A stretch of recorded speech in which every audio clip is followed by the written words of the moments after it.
woke up, slept on me, trying to eat with vultures. Y'all look frail, let me feed the culture. Can't get full of the lead and coke, huh?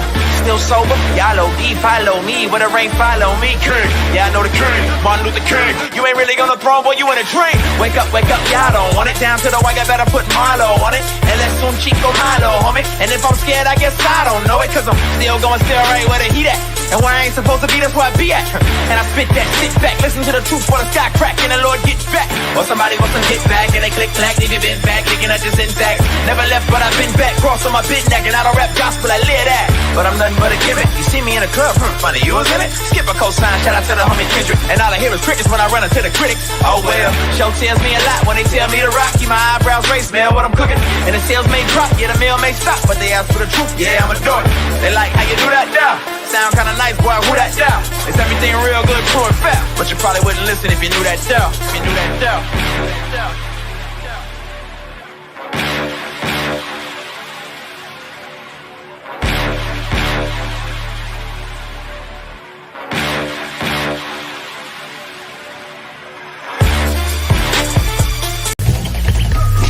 The heart beats just a little faster right now, doesn't it?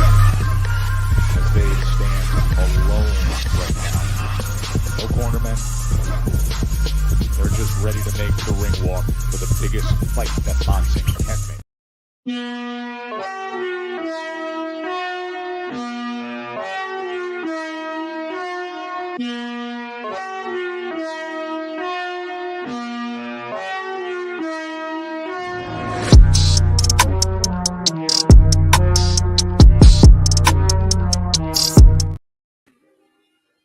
Black about coast to coast. Keep your hands up. Keep your chin tucked. It's the one that only goes with the shadow in the front.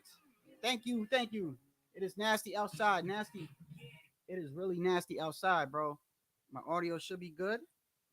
Audio should be good. I'm going to be getting a new mic because I'm tired of this mic, bro. I'm tired of this mic. I'm sick and tired of this mic.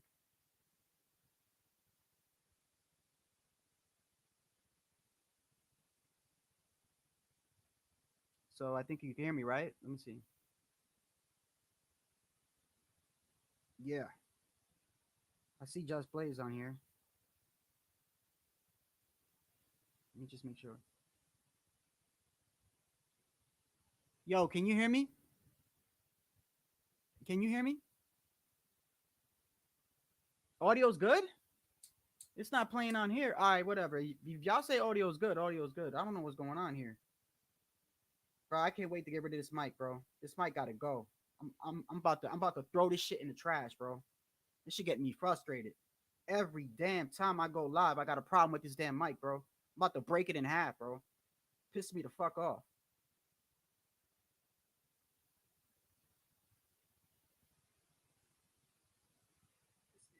Okay, there you go. Okay. All right.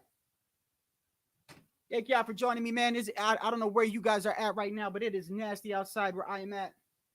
So it's a good time to do a live. I mean, I like the rain, but not like that. It's like the nasty type of rain. It's the type of rain where like the rain, even the water sound dirty. It's just nasty outside. What's going on, man? Just Blaze, how you doing today, brother? I appreciate you for being here. Yeah, one of the things I wanted to talk about today is, you know, I noticed like, you know, I watch a lot of channels. You know, I watch a lot of channels, so I enjoy watching other channels. I really do. You know, I get to get like a different perspective on what other people think and how other people view boxing, you know, and it doesn't really matter whether I agree with the individual or I don't agree with the individual. I just like the fact that I could go to another outlet and just see and look back and see how everybody is thinking about the subject. You know what I mean? And oh man, OG, what's going on? Appreciate you, man. Appreciate you. Hey, listen, I want to make it clear, man. The few of y'all that's always here, I appreciate y'all, man, because if y'all wasn't here, seriously, I wouldn't be doing a live every day. I'm being dead ass serious. I'll go back to doing edited videos, man, because that shit is a lot easier, bro. I just go in front of a camera, I pick a subject, I talk about it for like, I don't know, 5-10 minutes, and then I just press stop and add some other shit in there and bam, upload it, and it's just so much easier. But you know, even if people don't show up to the live, I'm learning that I could always upload it afterwards. And I should have been doing that a long time ago. You know, you just do it live, and then when you're done, you can go back and clip certain parts and then upload that as a separate video. So it kind of saves time, but it is what it is. But I want to talk about is you know, I've been looking at other outlets, man, and I was saying that, you know, I like the fact that I can get like a different perspective on everybody else. You know what I mean? Whether I agree with the person or not, you know, and one of the things I noticed that I've been looking at prior to this week is I've been going to certain channels. Let me see, like who was I watching? BDA Boxing. Shout out to BDA Boxing. Shout out to all these channels, by the way. BDA Boxing, I think it was Coach Malachi. Of course, I was watching Punch, IBFP, but he does edited videos. But I was watching just a lot of different videos, and a lot of the channels were like people call in, you know, and I've been hearing. Well, I mean, not everybody, but there's a lot of people that think like David's gonna run through Boo Boo, you know, and to be honest with you, I understand why some people would think that, but you know, really after looking at everything, man, normally before a fight, resume means a lot to me. I always look at a fighter and I go, let me see his resume, you know, and that usually has an impact on how I view the fight. But for some reason, for some odd reason, I don't think Boo Boo's resume really has anything to do much with what's going to happen. I really don't.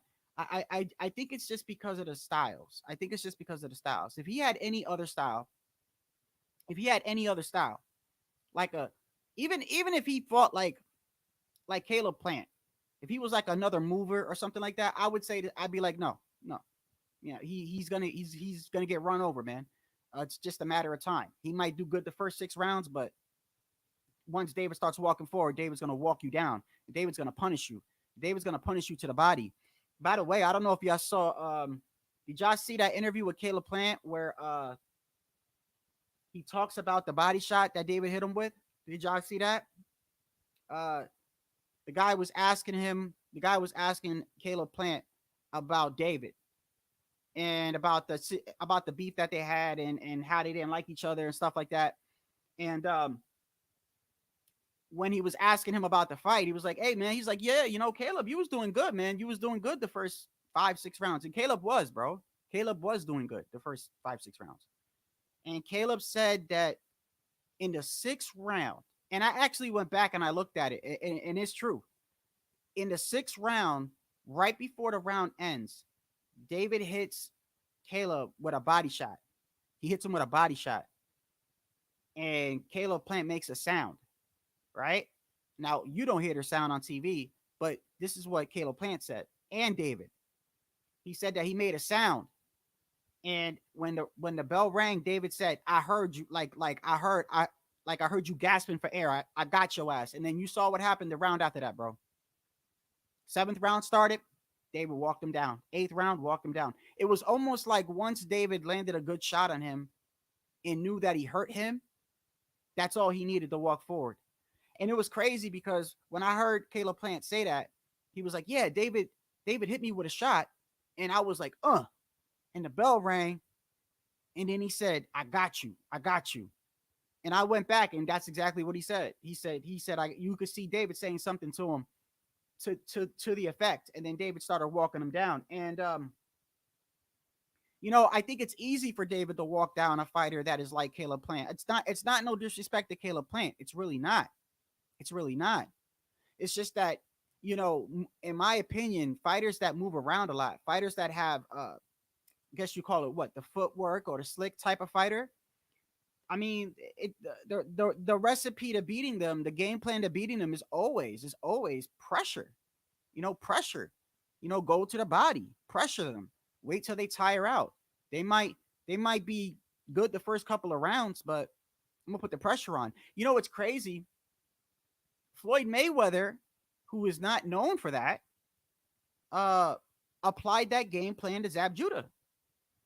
I was looking at that fight a couple weeks ago, and I remember Floyd talking about it. He said, "Yo, I knew Zab was a front runner. I knew he was a front runner. Like I knew the first 4 rounds, he's dangerous. He's real dangerous. He's fast. He's powerful." And he's like, but I know after 4 rounds, he's gonna start slowing down. And he's like, that's when I'll I said to myself, that's when I'm gonna pick him apart, and that's exactly what he did. And but with Andre, I'm not gonna sit here and make it seem like I've watched all of Andre's fights, but I've seen Andre's fights, and he, I've seen him get hurt a couple times. Okay, I don't know if he was really hurt bad, or I don't know if but he was rocked. What was the one? Was it Luke Keeler? I think it was Luke Keeler. I think it was that one. It was one where he got rocked and he held. He held. But he didn't hold for like a long period of time, bro. He just held for the rest of that round to like just kind of get his head back together. And the next round, he went right back to doing what he was doing. The issue is I can see David hurting him a lot. You know what I mean? So I kind of understand where I hear some people say, because I heard some people saying, watch, David's going to hurt him. He's going to start clinching. He's going to start clinching immediately. And I thought about it. And I said, okay, well, what if David keeps hurting him? He's going to keep clinching, right? But still, even though I look at it, it's Boo-Boo style. It's Boo-Boo style.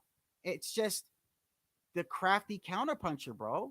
The crafty counterpuncher, to me, is the way to fight David. Like, if in my opinion, if Canelo was going to fight David, right? I honestly believe we would see Canelo. I don't think Canelo's just going to walk David down. I think we would see him kind of like circling a little bit because he's the bigger man. And I think Canelo would go to the body on David. That's just what I think. I think he would try to go to the body on David early. And but Canelo is a great counterpuncher, bro. Great counterpuncher. Which, by the way, kind of funny. Just to show you how much hate, and you guys should notice, just to know how much hate Canelo Alvarez gets. Anytime I mention Canelo Alvarez in a live or video, and I say anything, I say I think he's going to beat this guy. You should see the shit people say to me, bro. It is so hilarious. And I'm like, damn, you hate Canelo that much, bro? You hate a man you never met that much? It's crazy. It's crazy, bro. If I said, like, what was it? My last live, I said that I think that Canelo beats the winner. That's all I said, is I think Canelo beats the winner. And I'm not even saying he dominates the winner, but I'm just saying that I think that Canelo is very hard to beat at 168. I mean, is that not an accurate statement? I mean, it's an opinion, but still, is that not an accurate statement? He's the undisputed champion at 168. That's, to me, his most comfortable weight. Canelo is a great fighter, one of the best. So I think with his experience that he edges out the winner of David and Andre, right? So I say that. And what do you think they were saying in the comments, bro? What do you think? Oh yeah, it's crazy, bro. So right in the comments right away. I mean, listen, the video wasn't even uploaded, bro. Like, well, I was done with the live. You guys were here. I know you guys were here. It was my last live when I was talking about Boo-Boo and David. So what I did was I ended the live. And when you end the live on StreamYard, it starts processing, right? It'll show anyone that's been on StreamYard, it'll tell you, like, you hit end stream and you look up on the top right corner and you see it start going like this. And it's just processing, it's just uploading it to YouTube.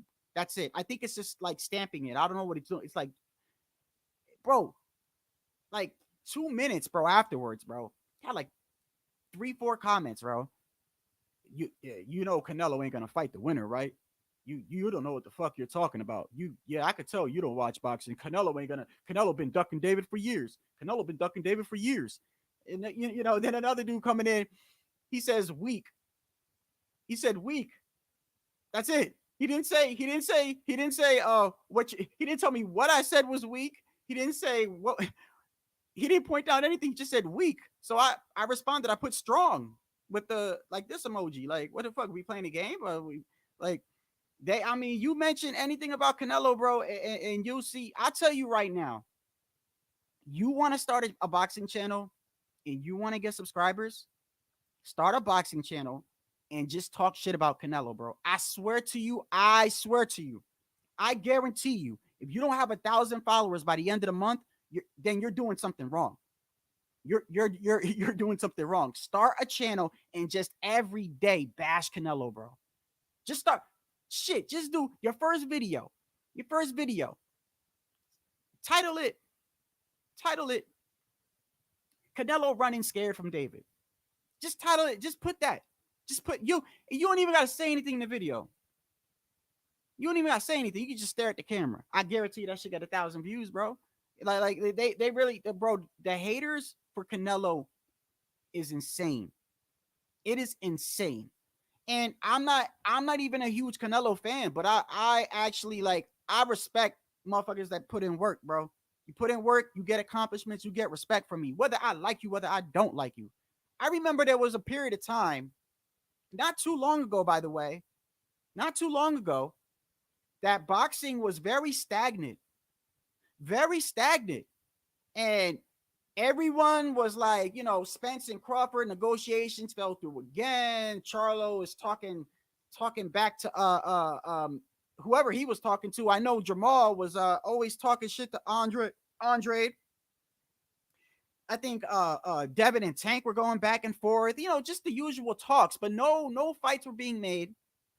And I remember it was a time when boxing was stagnant. And I remember Canelo Alvarez moving up to 168 and just running through that fucking division, bro. Just running right through it like a train wreck every couple of months. Champion, X them out. Champion, X them out. Mandatory, X them out. Champion, X them out. And everyone tuned in, bro. Everyone tuned in. It did one of the fights, was it Billy Joe Saunders?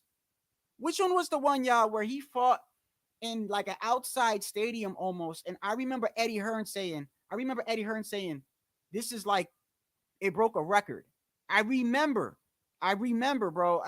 He said something like an outside attendance record or something, or maybe it was for that stadium. I don't know what it was, but it was a record, bro. And at that time, he was holding it down. And so it is what it is, man. It's just crazy. Hey, what's going on, Tycho? Appreciate you, man. I was just talking about how to hate that Canelo gets, man, and if you started a channel and just trashed Canelo, watch how fast your channel grows, bro. Oh my God, you'll be caking in, you'll be rolling in the dough. You can quit your job. You could just lay back and just get cash apps out the ass. Like, just talk about Canelo. Just trash him. Just watch how famous you get. It's ridiculous. What makes me laugh is while they're doing this, Canelo's golfing. He's golfing, living his life in a big ass mansion, just laughing away, bro. This is crazy. But I honestly believe that a lot of people that hate Canelo don't really hate him. I'm starting to think that a lot of people that hate him don't really hate him. They don't. They really like him. Was it Billy Joe, OG? Yeah, it was. Yes, that one. Billy Joe. I remember Eddie Hearn saying, bro, 70-something thousand people. Think about that. 70-something thousand people. That's crazy, bro. That's crazy. Do you know how much space you need to fit 70,000 people? And they want to talk about, and you know what they say? A lot of these guys that don't like Canelo, what they'll say is, yeah, but he's got a whole country behind him. That's what they love to say. Yeah, he's got a whole country behind him. As if like, okay, it's true because Mexicans, Puerto Ricans, Dominicans, just Latinos in general, we're very loyal. That's one thing you could say about us. We are loyal. If we like you, we fucking with you hard. Like, pause. Like, we with you all the way. Win, lose, or draw. I get it, bro. I get it. He does have a country behind him. But y'all act like he just fights nobodies, and the country's just like, yeah, show up, 70,000. It's Canelo. Yeah, he's fighting nobody, but who cares? Show up. Like, y'all act like that's not what's going on. That's not what's happening. He's breaking records, bro. And whether you like him or not, and it doesn't matter if he beats David. You guys know more than I do. If this man beats David, they're gonna transfer another narrative over. It's gonna probably transfer over to David Morrell. I guarantee you. If he beats David, they're gonna transfer it over to David Morrell. Let's say Canelo was to wash. Let's say Canelo was to wash David tomorrow. Let's say he was to wash him. The next thing you'd see is he's ducking David Morrell. I guarantee you. Or the famous David was never that good. David hasn't fought anybody. David was never that good. That's what they're going to say. That's why with Canelo, it's never ending. Canelo can move up to 175 and beat Better Beeve and beat Bivol and just crush that division too. And it's just the hate is unreal with that man, bro. It's crazy because like some of them legit hate him. And I'm just thinking like, how do you hate a man you've never actually met? Like, how do you have that much animosity towards somebody you've never physically met? Like, how do you know if you meet Canelo Alvarez, he ain't going to be cool as fuck? You don't know. But you hate the man. I mean, but 3 years ago when boxing was stagnant, that man was holding it down, bro. He was holding it down. And all these people that said they didn't like him was tuning into every single one of his fights. Tuning in. Man, I wish I would have recorded it. There was a live where, and you won't see it no more, but I saw a live where I was going through YouTube, and you know how boxing pops up on your feed. Like if you watch a lot of boxing channels, other channels are going to pop up. It's just how it is. It's just how it's how YouTube is structured with its live feed. And I don't know if it was Billy Joe.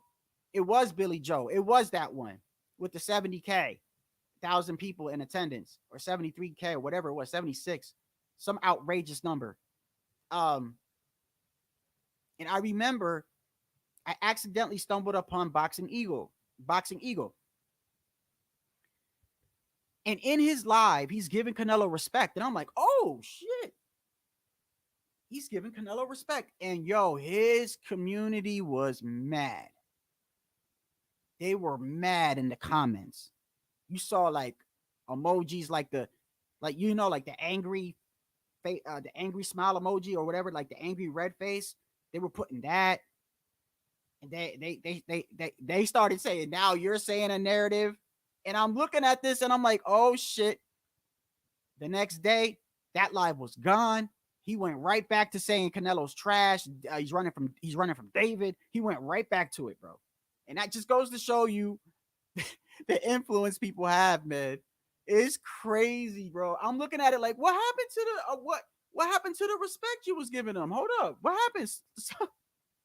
What happened, bro? Like, how you gonna let? Come on, man. Like, that's what I'm saying, man. Like, if you get to a point where you have to depend on people in your chat to say what you're gonna say, that's crazy, man. Can you imagine, like, what the small little trolls that come over here? What is his name? Creme Pie or whatever, right? Can you imagine if I like ran my channel around his opinion? Oh my goodness, bro. I'd be so stressed out. I mean, I couldn't believe it. He was giving Canelo nothing but respect, and the people in the chat got mad as hell. And the super chat stopped too, by the way. The super chat, because when I tuned in, it was the first time I ever really seen Boxing Eagle live. I was like, oh, okay. I mean, I've seen his edited videos, and I'm like, I never seen him live. And he had like these big black shades on. And you see in the chat, like, the mighty LDBC, the mighty LDBC, and just super chat $10, $20, $25, $10. Then all of a sudden, as soon as he gave Canelo respect, that shit stopped. That shit, and just everybody was just mad. And I guess he noticed it, man, because he took that live down, and immediately the next day he went right back to saying, yeah, he running from David. And it's just crazy, man. But to be honest with you, I think, and let me ask y'all a question. I want your dead ass opinion with this. I think the people that hate Canelo really like Canelo. I really do. I really think that the people that hate Canelo really like Canelo, and they just don't know how to express it, or they just don't know how to admit it. Because when you think about it, right? People get mad at me the last couple of lives, and I saw one where, because you know the little trolls that come in here sometimes, and I call them stupid, and I say they're slow, right? And I said the one guy, he was trying to argue with me about TO and 140, and I'm trying to explain to him, bro, like, Fury beat Klitschko and is the lineal champion. He's the man to beat, even though Usyk got them belts. Like, I'm trying to explain to him common sense things, and he wouldn't get it. So I said, bro, you must collect a disability check. And I looked at the live. I went back to the live, and he got really mad. He put disability check with a question mark and got mad and stopped commenting, right? But when you think about it, right? Just like Canelo, just like people that hate Canelo, I think these guys like me. Pause. I think they like me. Because I'm going to give an example, bro. I told this one dude in the comment, right? Can you imagine? Do y'all know what a bodega is? Anyone know what a bodega is? I don't know if y'all on the West Coast. I'm on the East Coast, but I was born in the Bronx, raised in Patterson, New Jersey. Do you know what a bodega is? It's like a little corner store. And the reason why I'm using bodega as an example, because I have a small channel, right? So a bodega is tiny, bro. It's tiny. It's like maybe 2-3 aisles at the most, right? A lot of times it's like a Dominican that runs it, or Puerto Rican, or sometimes it's Asian or Arabic, right? It's usually somebody of color running it, right? And can you imagine if you run a bodega, right? And you know how they come in, they buy the chopped cheeses and stuff like that and chips. Can you imagine if you own a bodega and a customer comes in for the first time? Yeah, let me get a chopped cheese. Yeah, extra ketchup, extra mayo, bag of chips. Let me get this drink and a cookie, right?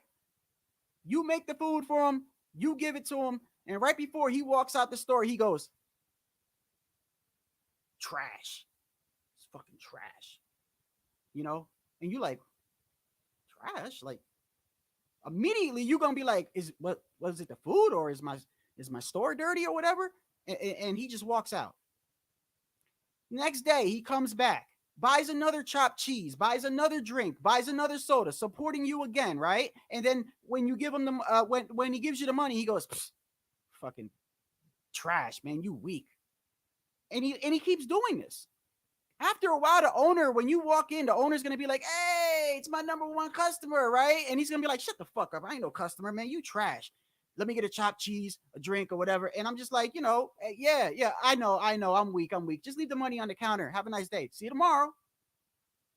Because either you like me and you don't know how to admit it, or you're dumb. That's why I call y'all dumb. I'm not trying to be disrespectful. I'm being dead ass serious.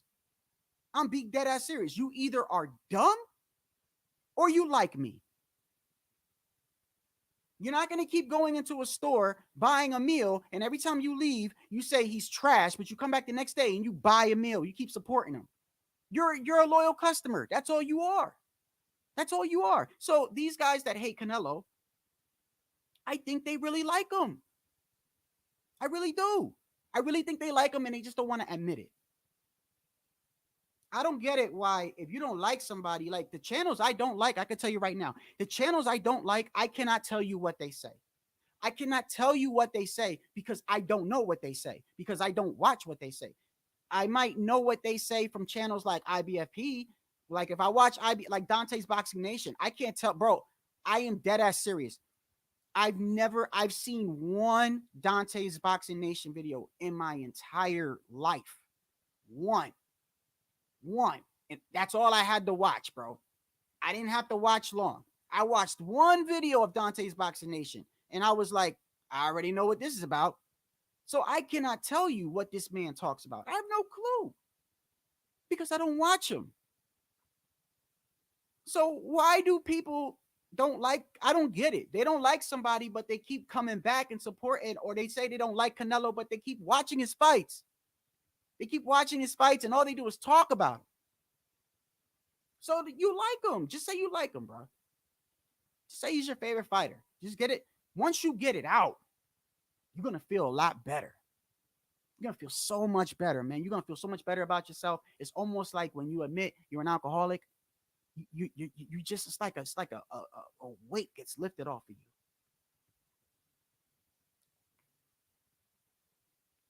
you. Yeah, exactly. Puerto Rican rum. Yeah, it's usually the bodegas by me are usually like okay. When I was in the Bronx, a lot of them were Arab and Dominican. In Patterson, most of the bodegas was like Puerto Ricans and Asian. But yeah, it's a small convenience store. But that's the reason why I use the bodega is because they're tiny, bro. They're tiny as hell. Just like me, I'm a tiny channel, bro. I know I don't got thousands of subscribers. I'm tiny. But damn it, if you keep coming here trying to like insult me, but you hear every day that shit, you obviously see you're not bothering me, and I'm going live. I'm taking my time out to actually thank you. I really do. Just like I thank all y'all for like the same people I hear all the time, bro. Puro, Boxing Magic, Tycho, Puerto Rican Rum, the same people. And I thank y'all every day. I really do. But I really need to take time out to thank these guys too. Because they are supporting me just as much. They just don't know how to say it. Same thing with Canelo. They don't like Canelo, but they are like, remember when people would watch Floyd to watch Floyd lose? How many times you heard that? Matter of fact, I think Puro is one of them. Puro, didn't you tell me that you only watched Floyd, or was it you? Somebody was like, bro, I paid every pay-per-view. I paid every pay-per-view to watch that man lose, and he never did. So it's the same thing. It's the same thing. You're supporting, you just don't know how to admit it. But it is what it is. Going back to Andrade, you know, I think I do. Now, even though I haven't watched the fight, I still need to watch the fight. I still need to watch it, bro. But I just think that the winner, Canelo, beats the winner. That's just my opinion, bro.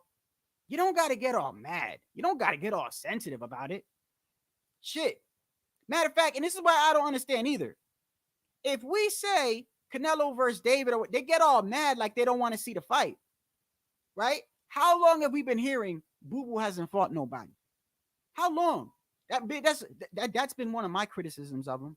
I'm gonna be that ass serious. That's one of my criticisms of Boo Boo is I didn't like the fact that people were calling him, a boogeyman, and I didn't feel like I'm like, well, I don't even know 80% of the people on his resume, like, and then the whole Janabek situation and the whole Zach Parker situation. So I'm just like, bro, I just want to see him fight a quality opponent. I don't think he's trash. I think he's gifted. I could see with my eyes. We all watch boxing. I could see he's crafty. He's fast. He throws. He's awkward with his punches. I just want to see him fight somebody. So now that we finally got it, right? Now that we finally got it, people wait till the damn near days of to talk about it. Or you got these people that are saying, man, David's gonna run right through Boo Boo. He ain't fought nobody. But that may very well happen. But I think they're not taking into account his style. Because normally I take resume into account too, all the time, bro. All the time I go, well, let me look at this dude's resume, right? But I think styles matter. You know what I mean? Like, I just think that any fighter that is moving with David, I've already said this. I think if you're a mover, now Andrade isn't a mover like Caleb Plant. Let's get that straight. He's a mover, yes. And I think he will be moving this fight. I absolutely do. You better move. You better move when David starts coming forward. Because if not, you're going to get hurt bad. So, yeah, he's going to be moving. But the way he fights is different. He's a crafty counter puncher. And I think that he could catch David. Because when now, it was a long time ago. So but it still happened. That Ronald Graville fight, David got dropped. And David got dropped because he was stepping forward. David got dropped. And let's look at that real quick. I know you guys have all seen it, but I want to just make a point that this is how he got dropped. He got dropped because he was moving forward. And I think he had his hands down too. Matter of fact, I want to see it again. Here it goes. Okay, it's only 41 seconds. Let me share the screen like always. This is for entertainment purposes. YouTube, I know you're going to strike me anyway, YouTube. I know you don't like me. You do it all the time. I say it's for entertainment purposes every single damn time. Am I supposed to say something? Like, what am I supposed to say for you not to like strike me? Like, what am I supposed to do? I'm not stealing content. I'm comment. I don't get it. More people can have a channel and look at another. They could. You got channels that all they do is they sit back and watch other channels record it, and they judge another person's work, and they blow up. Like you're literally just watching another man's video, and just commenting like, "Oh yeah, that's real nice. Oh yeah," and that's it. And you now you're blowing up. Now, what if somebody watches your shit and then vice versa? I mean, everybody could eat like that, but damn, why y'all strike me for? I'm not even monetized. You be taking my shit down. They don't took 5 lives down, but I'm gonna keep doing it. I'm gonna keep doing it. Now, if I was one of these dudes, I'd cry racism. I would, but I don't think it's because of who I am. Okay, see, we got it right here. All right, let's get it going. I'm gonna put the screen up just to make sure, and let me see if I can get it. There you go. Starting to learn how to work this better now. Let's see what happens here. 4-punch, 5-punch combination from Benavidez with his back to the ropes. And there's a left hand from right there, Gabriel. bro. That was a hard ass body shot, bro. That was. Did y'all hear that? That was a hard ass body shot. So it looked like he hurt him with that body shot, and then he started walking forward and got caught, bro. And this is why I say I think Boo Boo is going to be a great fight. I really do. I really do. And there's a left hand from Gabriel, and it drops Benavidez. And that, you can obviously see, that's a flash knockdown. You could see David's face. It was a flash knockdown, but he was walking forward. That's what I mean. If Andrade catches him in between, now that this was a while back, and it isn't fair, because just like with Canelo, they say, well, Canelo got rocked by Cotto's brother. Bro, I was like 2 years old when that happened, man. I wasn't even in elementary school. That's how long ago it was. I don't even know how long ago that was. I don't even remember when Cotto's brother was fighting. That was so damn long ago. They had just started making color televisions when that shit happened. That's a long time ago, bro.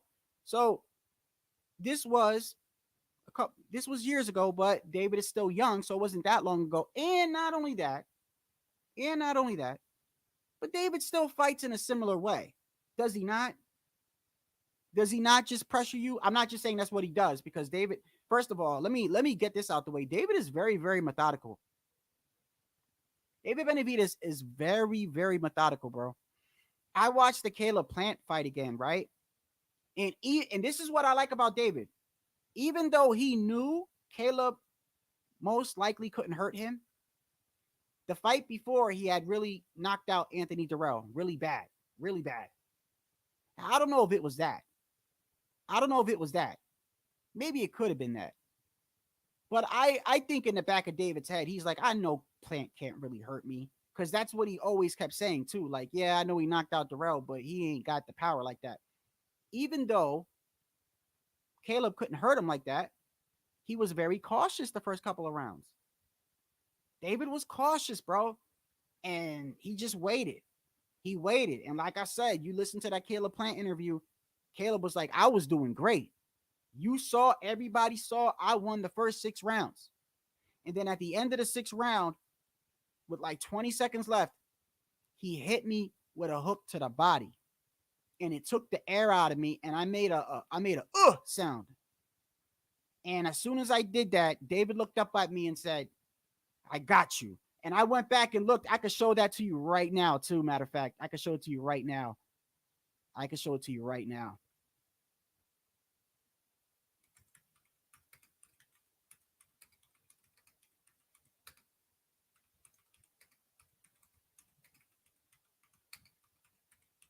think there was a short on it.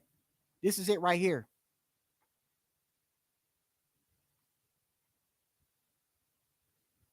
me make sure. Right here. Okay, listen to what David says right here. Listen to what David Benavidez says right here. With the body shot, I heard him go, ugh. And then I told him, I heard you. I told him, I heard you. And that's what changed everything. That was in round 4. And from there, Round 4. it was just kept hitting him with body shots, kept hitting him with hard shots. I know I'm the harder puncher. That's why I'm told you guys. I've said it over and over again. Everybody I've been in the ring with, I've hurt everybody since I was 14 years old. And that's something that nobody could take away from me. I know I got that power. I don't know if you guys seen it, but I hit him with the body shot and I heard him go. So, and Caleb Plant said the same thing. There's a short with Caleb Plant, and he's being interviewed, and the guy was like, "Hey man, you was doing pretty good against David." He's like, "Shit, I was winning till he caught me." Now, let me tell you something. Y'all hear David's punches, right? Y'all hear David's punches. You know when I first started hearing how hard David hits? During COVID. Remember during COVID when there was no fans allowed?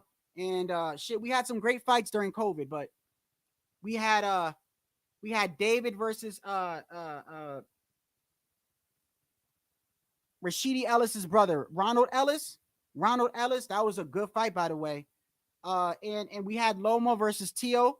Wait, no, Loma and Tio had a crowd, right? It was limited though. It was limited. But I remember during that time, it was the first time I started realizing how hard, like obviously we know these dudes hit hard, but when you watch a boxing fight with no crowd, you hear those shots, bro. I was hearing David hit Ronald Ellis, bro. And let me see if I can find just a little bit of highlights. Oh my goodness, bro. These shots, bro. This is what I'm saying. When he hits you to the body, I think that's like David's best weapon is his shots to the body, man. He's just it's let me see. It is just devastating, bro. This dude hits hard. I think he's an underrated power puncher. I don't think David's not a one punch knockout puncher, but he is underrated with his power though. I really do. I think that he can knock you out with a good body shot. David could knock you out with a good body shot. One good body shot. He can. I know he knocking me out. He might even kill me. Let me see. So right here, this is the one I think it was. There was no crowd, and I watched this fight, and I was like, "Damn, David hits hard." Ronald Reckless Ellis, El Bandera Roja, David Benavidez. Get up, slide up. Get up the ropes. Keep moving, use your legs. Okay.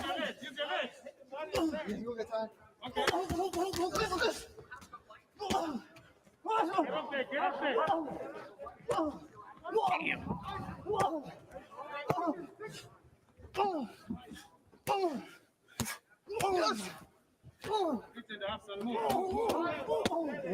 Oh my goodness, bro. That's why you run like that.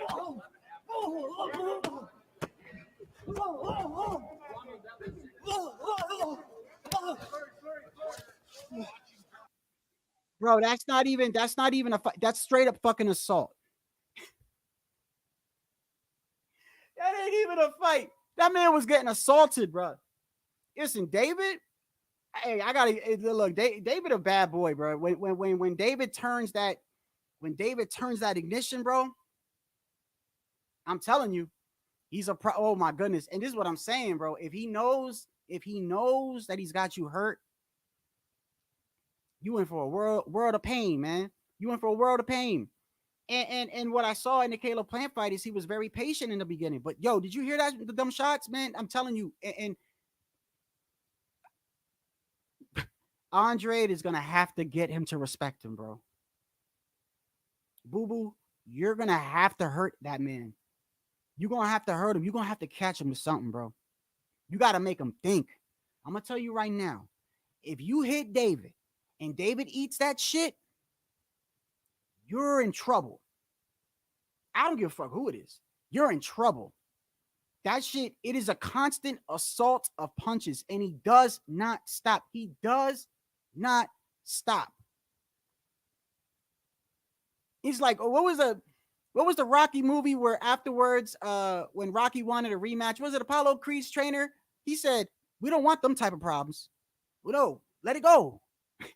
Let it go. I know it was a good fight, champ, but let it go. We don't need them type of problems." That's fucking David.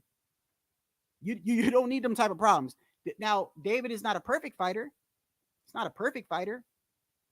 He walks forward, and he leaves his hands down during exchanges.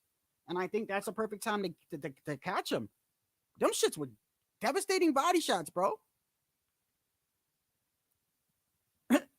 OG and Pounds always be coming out straight up blunt. They just blunt. Like, I'll be talking about a fighter.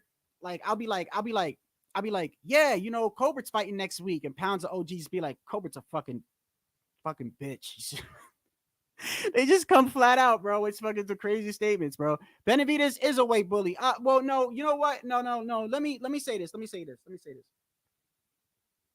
In regards to people saying weight bully, I get what you're saying because he is a big boy, and I've always said that I think David's weight is 175. I think it's 175. However, I've always took the stance that if you're able to make the weight, and you continue to make the weight, then it's okay. Because if that's the case, Boots, Crawford, Devin Haney,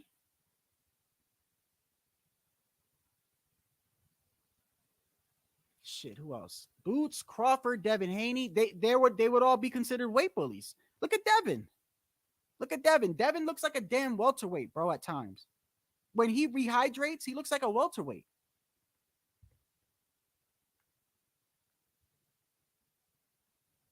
You think his power is overrated, Puro? Well, Puro, right. But you don't need to have devastating power to land a great body shot like that, bro. You know what I mean? I don't think you need that much power. Yes, he did miss weight, OG. You're absolutely correct. But has he missed weight since? I don't think so. I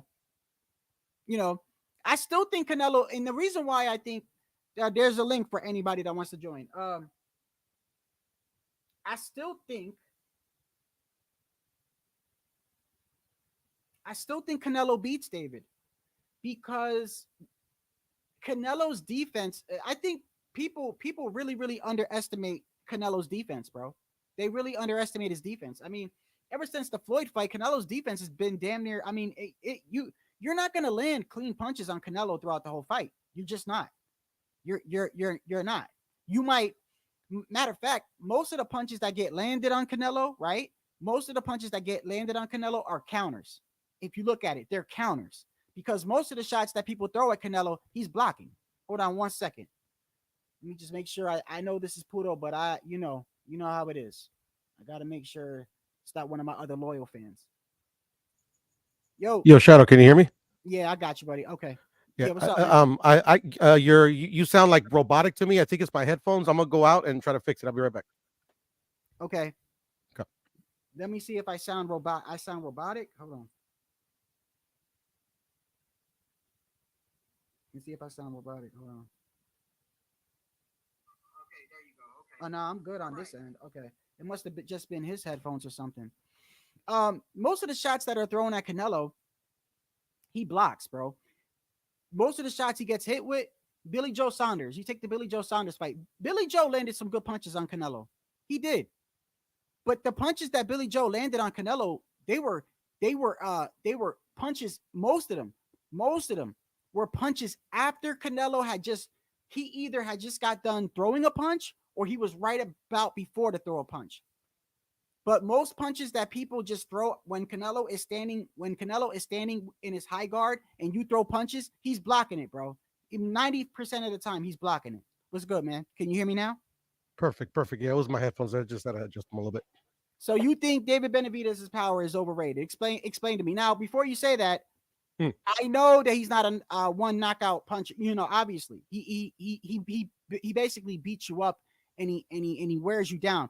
But those body shots, bro, I don't think you need a lot. Like, you don't need massive power to drop someone with a body shot. Yeah, no. I mean, I just think it's a bit overrated because of, I mean, the way you described it and most describe it. I mean, like, the way I hear that how most describe it is that like he has that one hitter quitter type of stuff. Does he hit hard? Of course. I mean, you could tell. I mean, like, but I just like he's never been able to break any of his opponents. Like even in like the one that sticks out to me the most. And then these guys are undersized, by the way. But like I said, they can have good chins, whatever. Is not Ronald Ellis, but Kyron Davis. Like Kyron Yeah. Davis, like literally, like, and that was a fight where you could tell that David was like, okay, this guy is tickling me. But I mean, like he never stopped trying. He was like landing on David, and that's when I was like, fuck, David. I mean, you don't have to take all these shots, just to prove a point. That's what I was thinking in my head. So at the end of the Well, day, yeah, yeah, man. in the beginning, Pudo, in the beginning, yes, they weren't. It didn't look like they were hurting. Now, I don't know if it was because of his stamina. Maybe he got tired. But at the end of the fight, Pudo, Mhm. Kyron Davis looked like he was getting punished, bro. No, I mean, he was taking a lot, but that was you could have said that in the first round. Like to me, the fight is, as I remember it, pretty much played out until the referee stopped it. Because, like, I mean, at the end of the day, like, Kyron Davis wasn't able to, he was taking every single shot that David threw at him. But I mean, like, at the end of the day, I was actually a pretty entertaining fight. It was Because funny. Yo, I was about to say, yeah, because that guy was one like, of my favorite fuck, fights man, to this guy, watch. what's this guy made of? Go ahead. I'm sorry. No, I was just saying, that David's fights. One thing I'll say about David, whether you Mhm. like him or don't, his fights are entertaining. I think they're Yeah, entertaining. of course. You Yeah, want to know why? that's why I like him. I'm usually entertained. Because once you might not be entertained in the beginning, but once David, like you know what I'm talking about. You've watched David enough, just as I Yeah, have. I've You seen his whole know career. there's Yeah. a point in the fight where David is like, I'm gonna walk you down now. There's a point. I don't know when he makes that decision. I don't know if it's his father telling him. I don't know if it's like with the Caleb plant, he landed that body shot or whatever. With David Lemieux, he started right off the bat. But like there's a point where David goes and he just starts walking you down. And that shit is exciting, bro. Because it's like he's assaulting you, bro. Yeah. For me, I mean that's what makes most of his fights exciting because he's a straight like pressure fighter. Like he throws a lot of punches. And like he gets hit a bit. Because of his porous defense. But yeah. But at the end of the day, like a lot of them are exciting one way. You get what I'm saying? At the end of the day, like I mean, like what I think separates like a regular casual fan from somebody that actually like likes this more than just casually is like at one point you want to see competition. You want to see what he does in the face of adversity. You want to see an even fight. Up to this point, other than like the some of his opponents just out of sheer will or whatever, giving him providing him some resistance. Truthfully, at the end of the day, I mean, like if you look back at it, it's like, yeah, it was just like an assaulting, like you said, and like I Well, put in the comments. but and you was here in my last live too. I was comparing David Benavidez's resume with Boo Boo's resume. And when Mhm. you compare those two resumes, David's Mhm. look like a Hall of Famer. You know, I'm sorry. I wouldn't even go as far as to say that. I get what you're trying to say because Boo Boo really hasn't fought nobody. Yeah, But put at it the like end of the this. day, Boo Boo, and be honest. I want you to be honest, Pudo. man, I'm always honest. I know. I'm just making sure. Okay. Well, you ain't honest because Shakur beat the shit out of Devin. But Nah, bro. but That's you know another what I mean. story. But go ahead. When you look at the resume of Boo Boo, right? I know me. We're both boxing hardcores. Everybody here is a hardcore. I would like to think. I only can recognize, I'd say, maybe seriously, that I can know that I could say, I know that guy. I know that guy. Maybe 4 or 5, bro. Maybe 4 or 5. Boo Mm-hmm. Boo. Boo Boo. Mm-hmm. David's resume, yes, bro. It's a little bit. I'm exaggerating when I say when you compared it to it's like a Hall of Fame. But Boo Boo, David, we can go with and this is where I do agree with you. If you look at the names I'm naming compared to David's skill set and compared to what we know David can do, it's like he's not being tested. However, when you compare the resumes, you got Kyron Davis, you got Ronald Ellis. He trains with Canelo, Rashidi Ellis's brother, Anthony Durrell, Caleb Plant, David Lemieux, who was a lot smaller and past his prime. Ronald Graville at that time was okay. He wasn't, he wasn't a top, but he was pretty good. All I'm saying is when you compare the two resumes, I think David's is obviously a lot better than Boo Boo, but for some reason in this fight, I don't think resumes matter for this fight. I don't think it matters a lot. Like how other fights, I would say, I'm looking at this guy's resume, and I don't think this guy has what it takes because I'm just looking at stylistically the way that the way that David walks people down. To me, and let me ask you then, the type of style I think beats David, and I've already told you, I don't think if you're a mover and you try to circle him and jab him and try to outpoint them with combinations and try to just outpoint them like a Caleb Plant or a Haney or a Shakur, something like that. I don't think there's anybody at 168 that can even do that to David because at some point, unless you are in exceptional shape, David's going to turn that engine on and he's going to start walking you down. I think the best way to beat David is to catch him in the middle of those exchanges he's throwing. Well, I mean, in my point of view, traditionally, that style is like the kryptonite for David's style. But at the end of the day, like which style? The one that Boo Boo tries to have, like to try to outbox you from the outside, because at the end of the day, like pressure fighters are trying to cut off the ring, get you into a corner, and go to work, and that's so like literally that's like the polar opposite of that style. It's like it's the cat and mouse game, essentially that style versus David's style. It's the number one reason why I got Canelo beating David. You want to know why? Because I think David gives Canelo I think that's a good fight, man. I do not think that Canelo walks through David. I do not. I'm just being honest. I don't. But I do think that later on in the fight, David's going to get comfortable. I'm just guessing. I could be wrong, but I think he's going to get comfortable like he did with Ronald Graville. He's going to be like, oh, shit, I'm landing on Canelo. Oh, shit, and Canelo's going to catch him in between punches with a hook, a body shot, whatever. And if Canelo lands clean on you, I'm sorry. There's not very few people. Canelo landing clean, flush on you, people forget that Canelo has power, bro. And I think a lot of people, I hear people say, oh, well, yeah, he's getting older now and he's still got power, bro.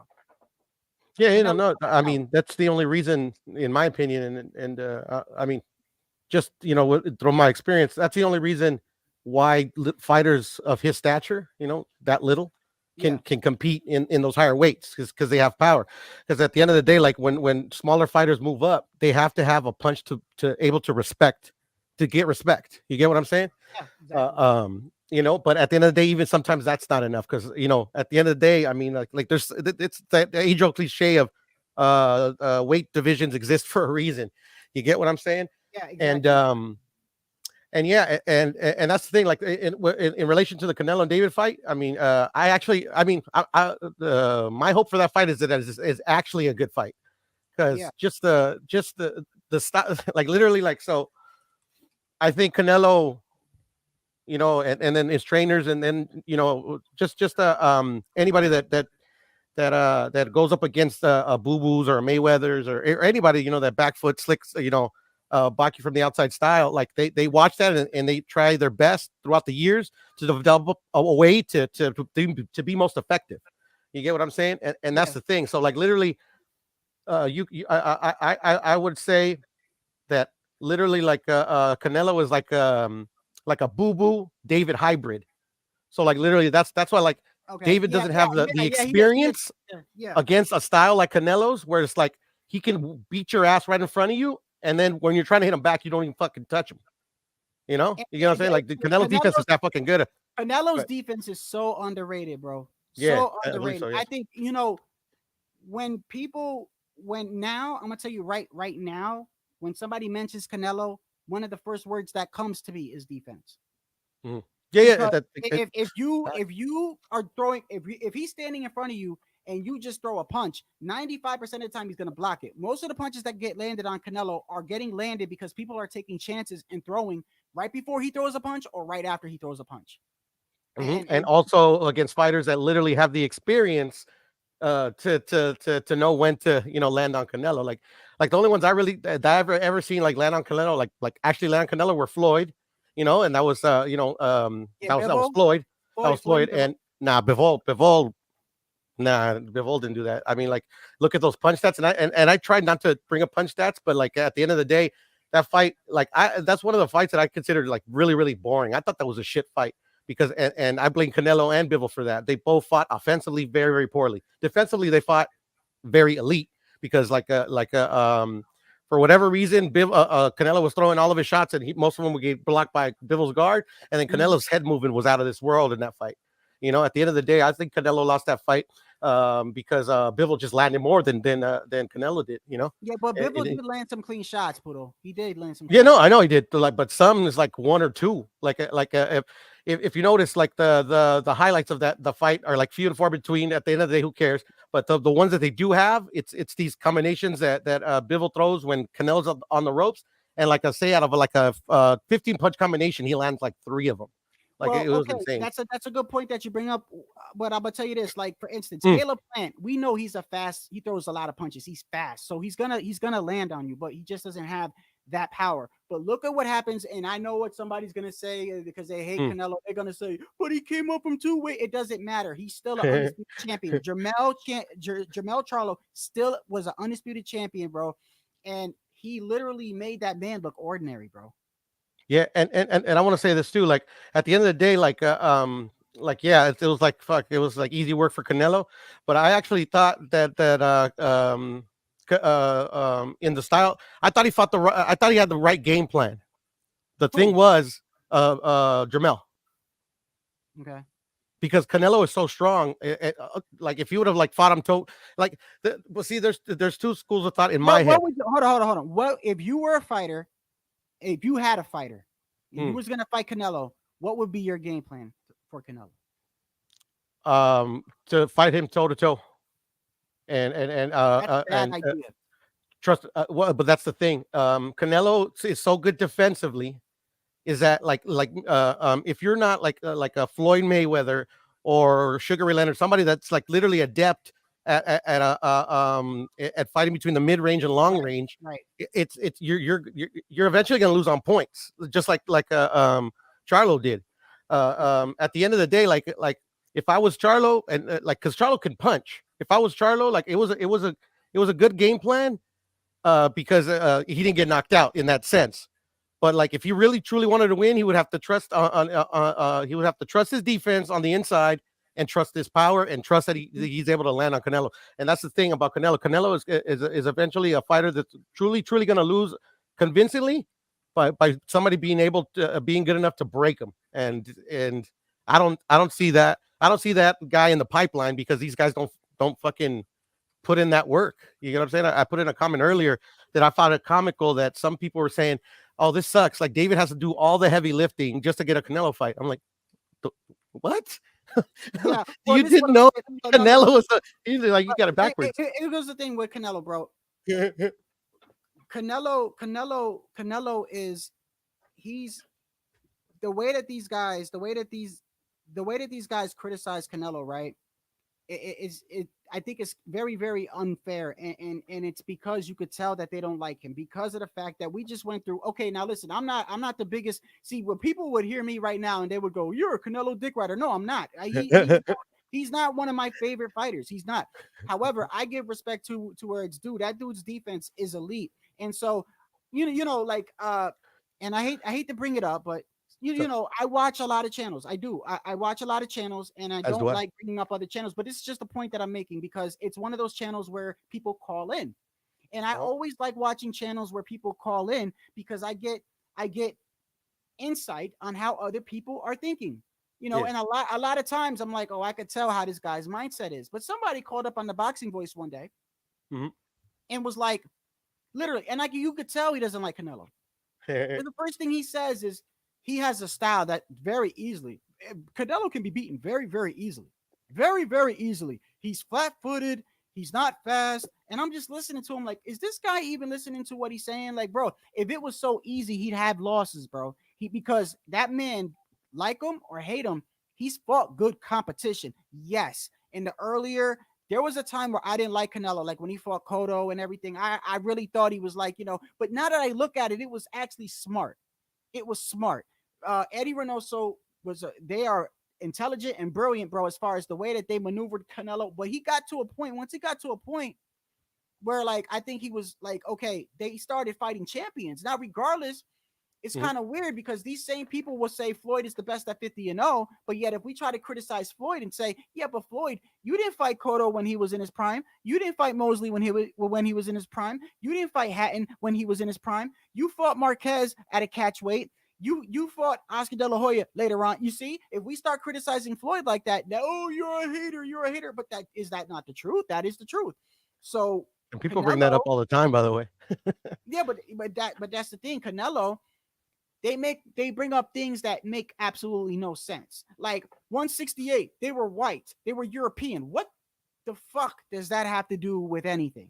That has absolutely nothing to do with it. And the fact that there was 3 white guys at 168, y'all make it sound like it was so easy. If it was so easy, why didn't Jamal move up and do it? Why didn't Boo Boo move up and do it? You see, this. Why didn't David do it, bruh? Right. This is where these narratives fall apart. And so I look at this and I'm like, these guys, I really think that this is what it is. When people dislike a person so much, but the person is actually doing good things, right? It gets to a point where they can't even bring up like it could be a player, it could be a fighter. Let's say the dude is a Hall of Fame player. They just don't like him. I don't know. Maybe every time he plays their team, he dropped like 60 points. I don't know. But they hate him, so they try to make a case that he's not that good. But really, in reality, it's hard to make a case because the dude's going to the Hall of Fame. The dude's fucking everybody up everywhere. Every team he plays, he's dropping 60 points. And so now you're only left with making up outrageous things. Oh yeah, well the guy that was guarding him was white. That's why. That's why he made that layup, because the guy was white. You're a black guy. If it was a slick black guy, he would have blocked it. Like that's how it sounds to me. And it sounds like, bro, you're just making up outlandish shit right now because you just don't like the guy. Why don't you just admit you don't like the guy? Or they omit like pertinent facts, like Europe is like the European fighters have ruled 168 since like its inception. So there's that. Wasn't there a time? And might have been a short time, but wasn't there a time when UK fighters had some great champions that was beating our champions? What was the guy's name? DeGale? DeGale? Yeah. Who was his name, guys?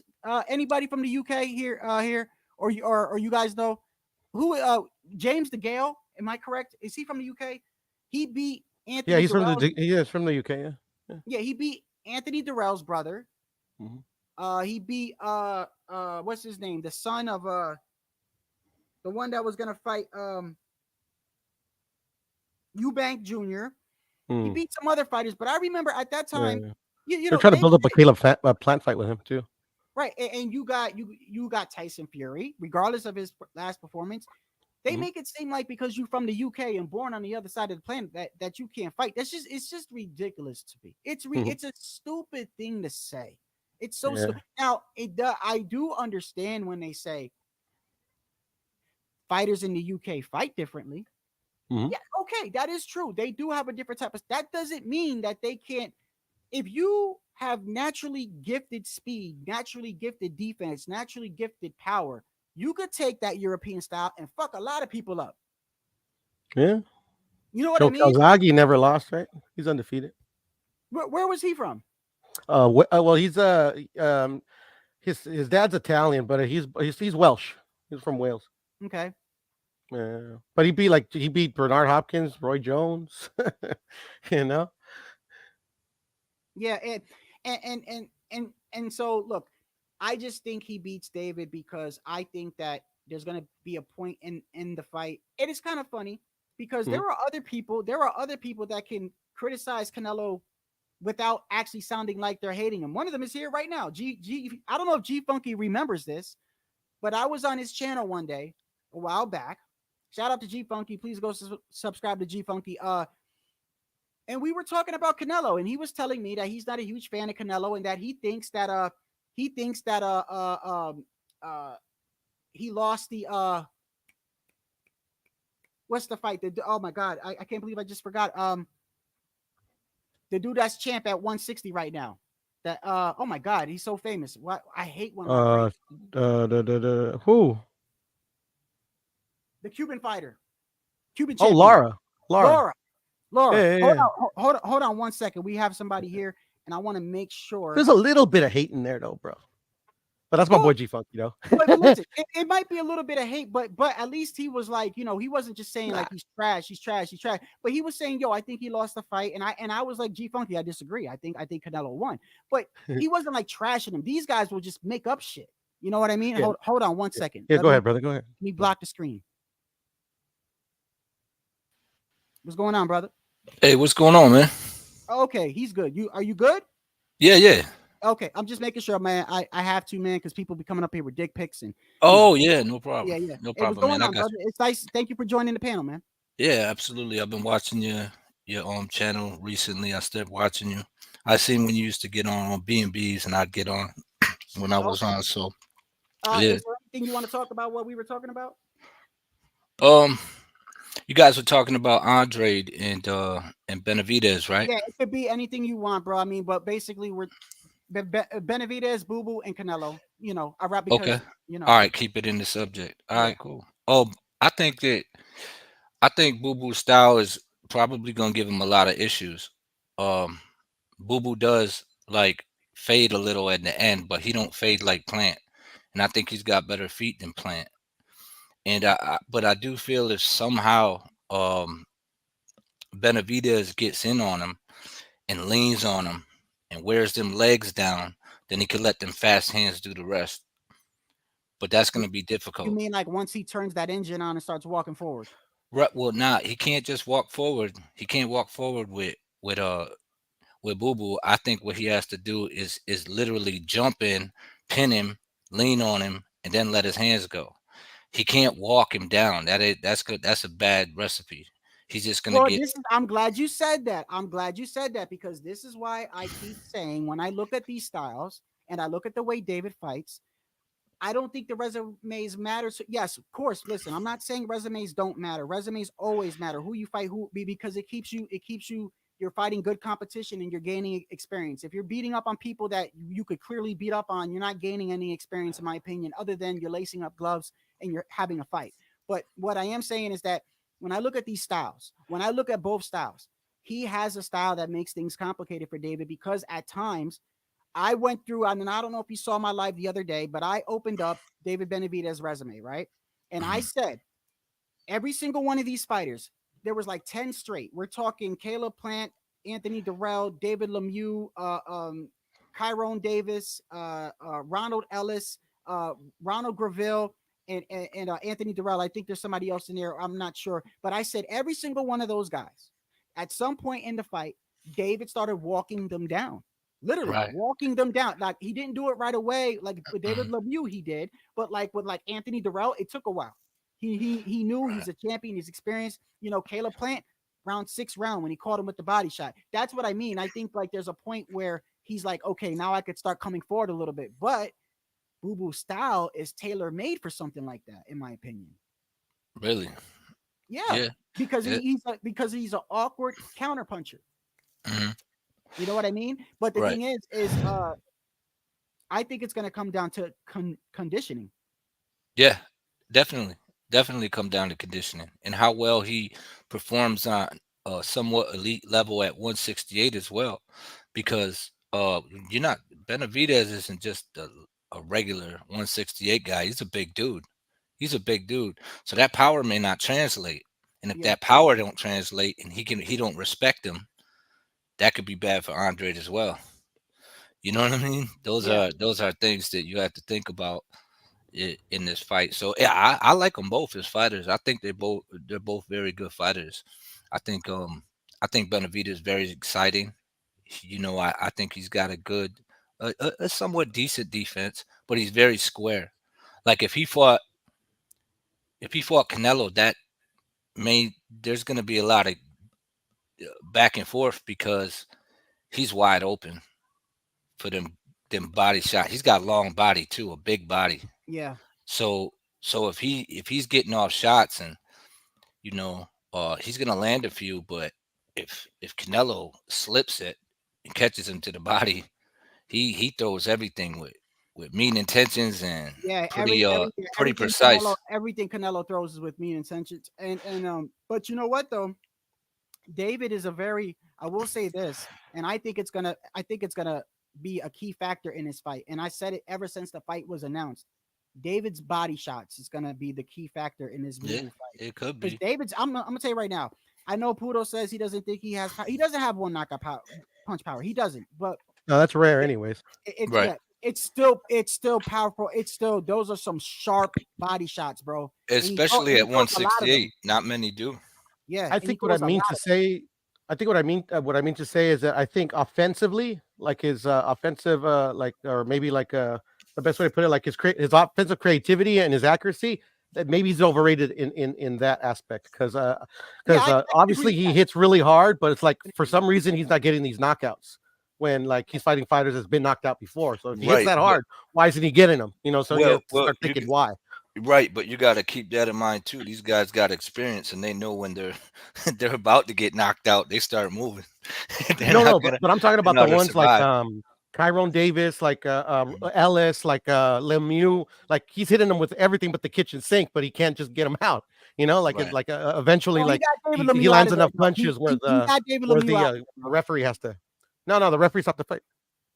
Yeah, but Oh, bro, you mean like ice them completely? oh, Like you just mean, No, I'm talking about you mean starched? You mean yeah, starched yeah, on your yeah. back? yeah, Deontay no, like Wilder type David of was knockout? complaining. I mean, like most of like every single fighter that David has stopped, like they're complaining to the ref, why are you stopping the fight? Like these guys want to keep fighting. You see, he can't like he's hitting them with everything in the kitchen sink, and he's still not breaking these fighters' wills. It's just like I Mm. mean, like at the end of the day, he got the job done, and good for him.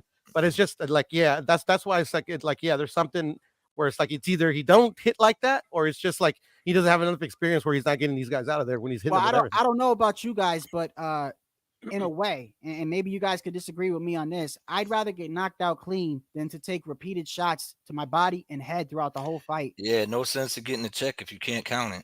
You know what I mean? It's like Yeah.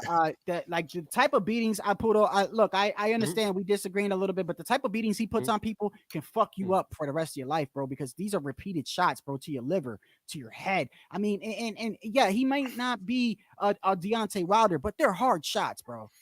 Yeah. No, and I get that. And the only reason I bring that up is that because there's going to be at one point where he's not going to be able to land all the shots that he's landing, or you get what You I'm talking saying? about It's Boo like, Boo or Canelo?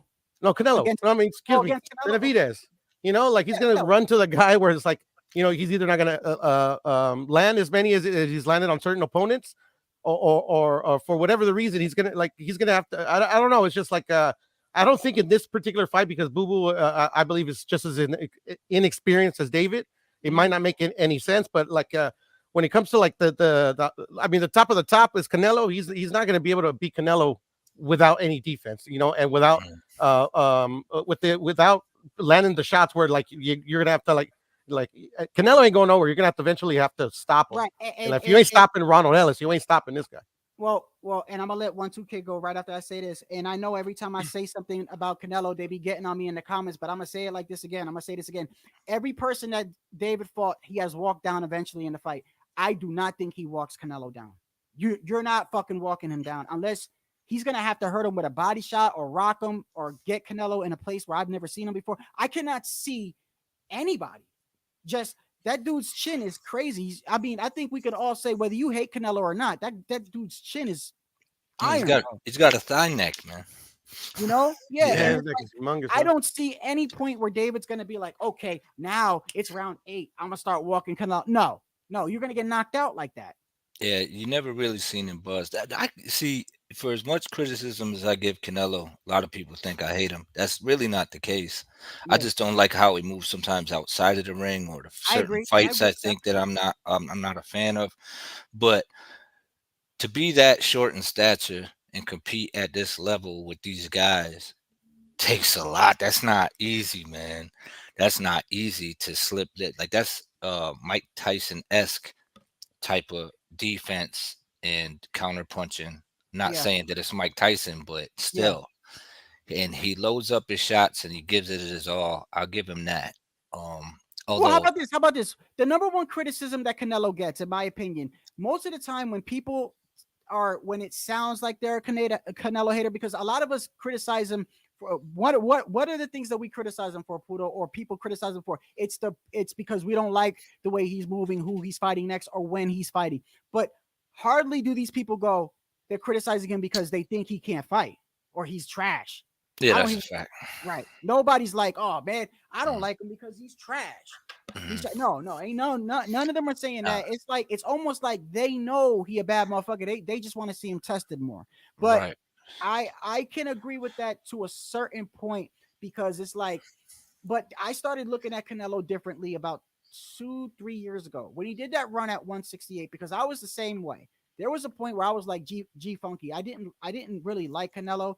I didn't like the way he was moving. I felt like he was doing like a Floyd 2.5, but like even worse because I even believe even with Floyd, I think Floyd is a genius, but even the thing with Floyd is I think Floyd was good enough to where even if he fought those guys in their prime, I think he would have beat them anyway. So, but I'm just saying that, there was times where I was frustrated with Floyd, the way that he was moving, and I was feeling the same way with Canelo.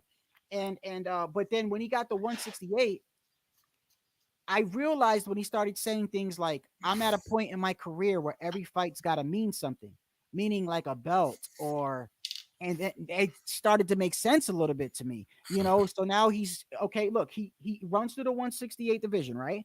Next fight, what does he do? He tries to get a belt from Bivol. Mhm. Now when he lost to Bivol, the next two fights he had was against Triple G and I forgot the other person, Yes. but that Ryder. was Ryder, and that was okay. Ryder was a mandatory, I believe, and Triple G. I don't think he even really wanted that fight, but it was part of a contract deal with that he had or whatever it was. He was That was a stinker. right. He was fulfilling that fight, but then the very Mhm. next fight, which was the one that he had a surgery on, which was his last fight, right? The Yeah. one before Jabel. Who did he Ryder. fight? Ryder. That was Ryder. Okay. Mhm. Okay. But then right after that, he fights Jamel. Right. And now Jamel, I don't think he even said out of his mouth that was not the first fight that he wanted.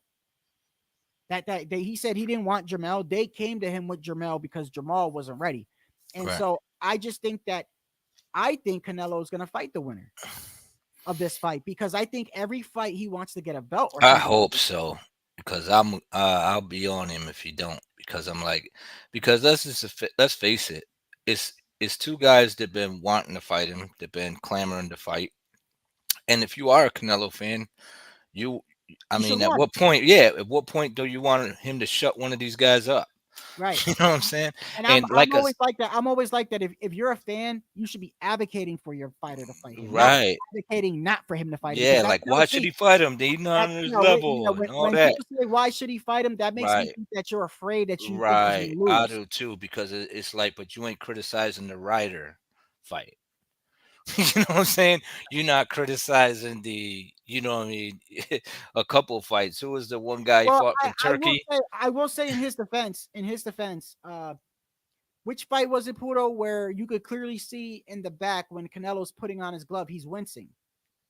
He's wincing. He's like, was that the Caleb Plant fight? I forgot which one was it. It shows him in the back where did y'all ever see that, by the way? Which one? No, I haven't. Okay, let me show it to you. What are you talking about? Sorry, I had to step away 2 seconds.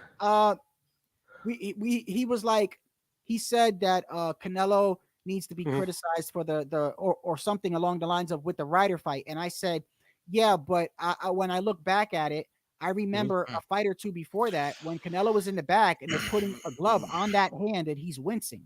No.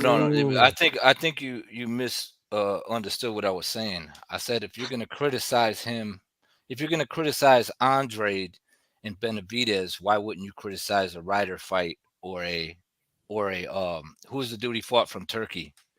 Avni Yildirim? Yeah, or Yildirim. Yildirim. Like if you're saying that they don't deserve a shot and you ain't got a problem with him fighting them, like I'm sorry, like that don't fit. That don't match. What was it the argument with those, Puro, that they were his mandatories? Yeah, and they were.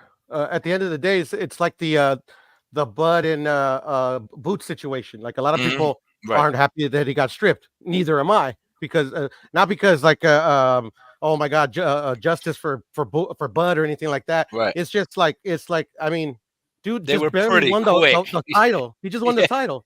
And at the end of the day, that's exactly what they would have did to Canelo if he would have fought Yildirim.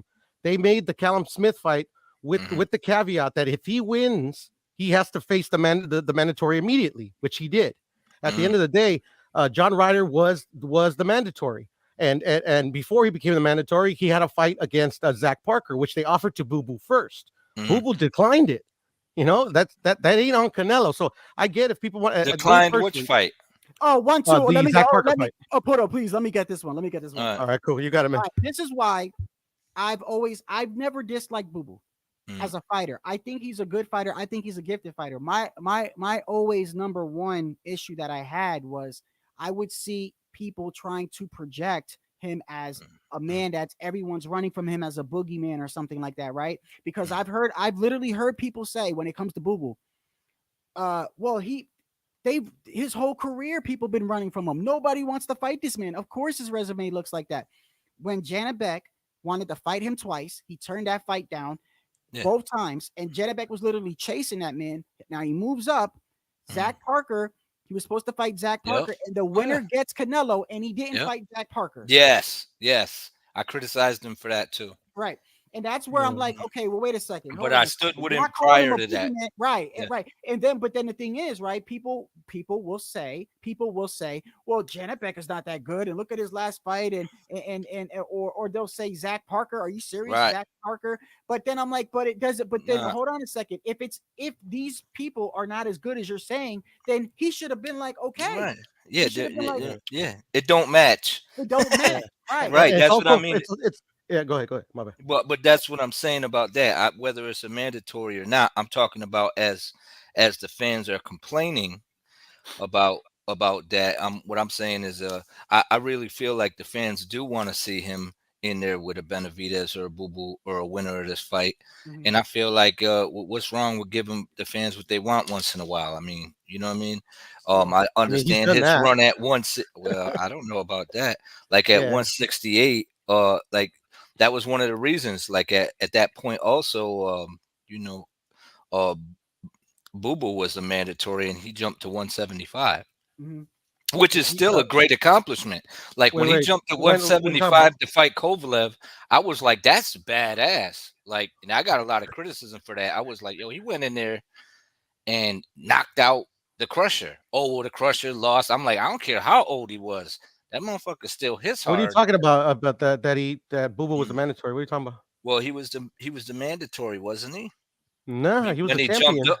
Right, but they were talking about Canelo was talking about going for undisputed at 160 at that which point. he tried to do. His actual mandatory, Sergey Devryanchenko, like they were in negotiations. At the end of the day, if you want to believe Golden Boy's narrative or whatever happened, I don't believe anything. Yeah, like literally, Golden Boy.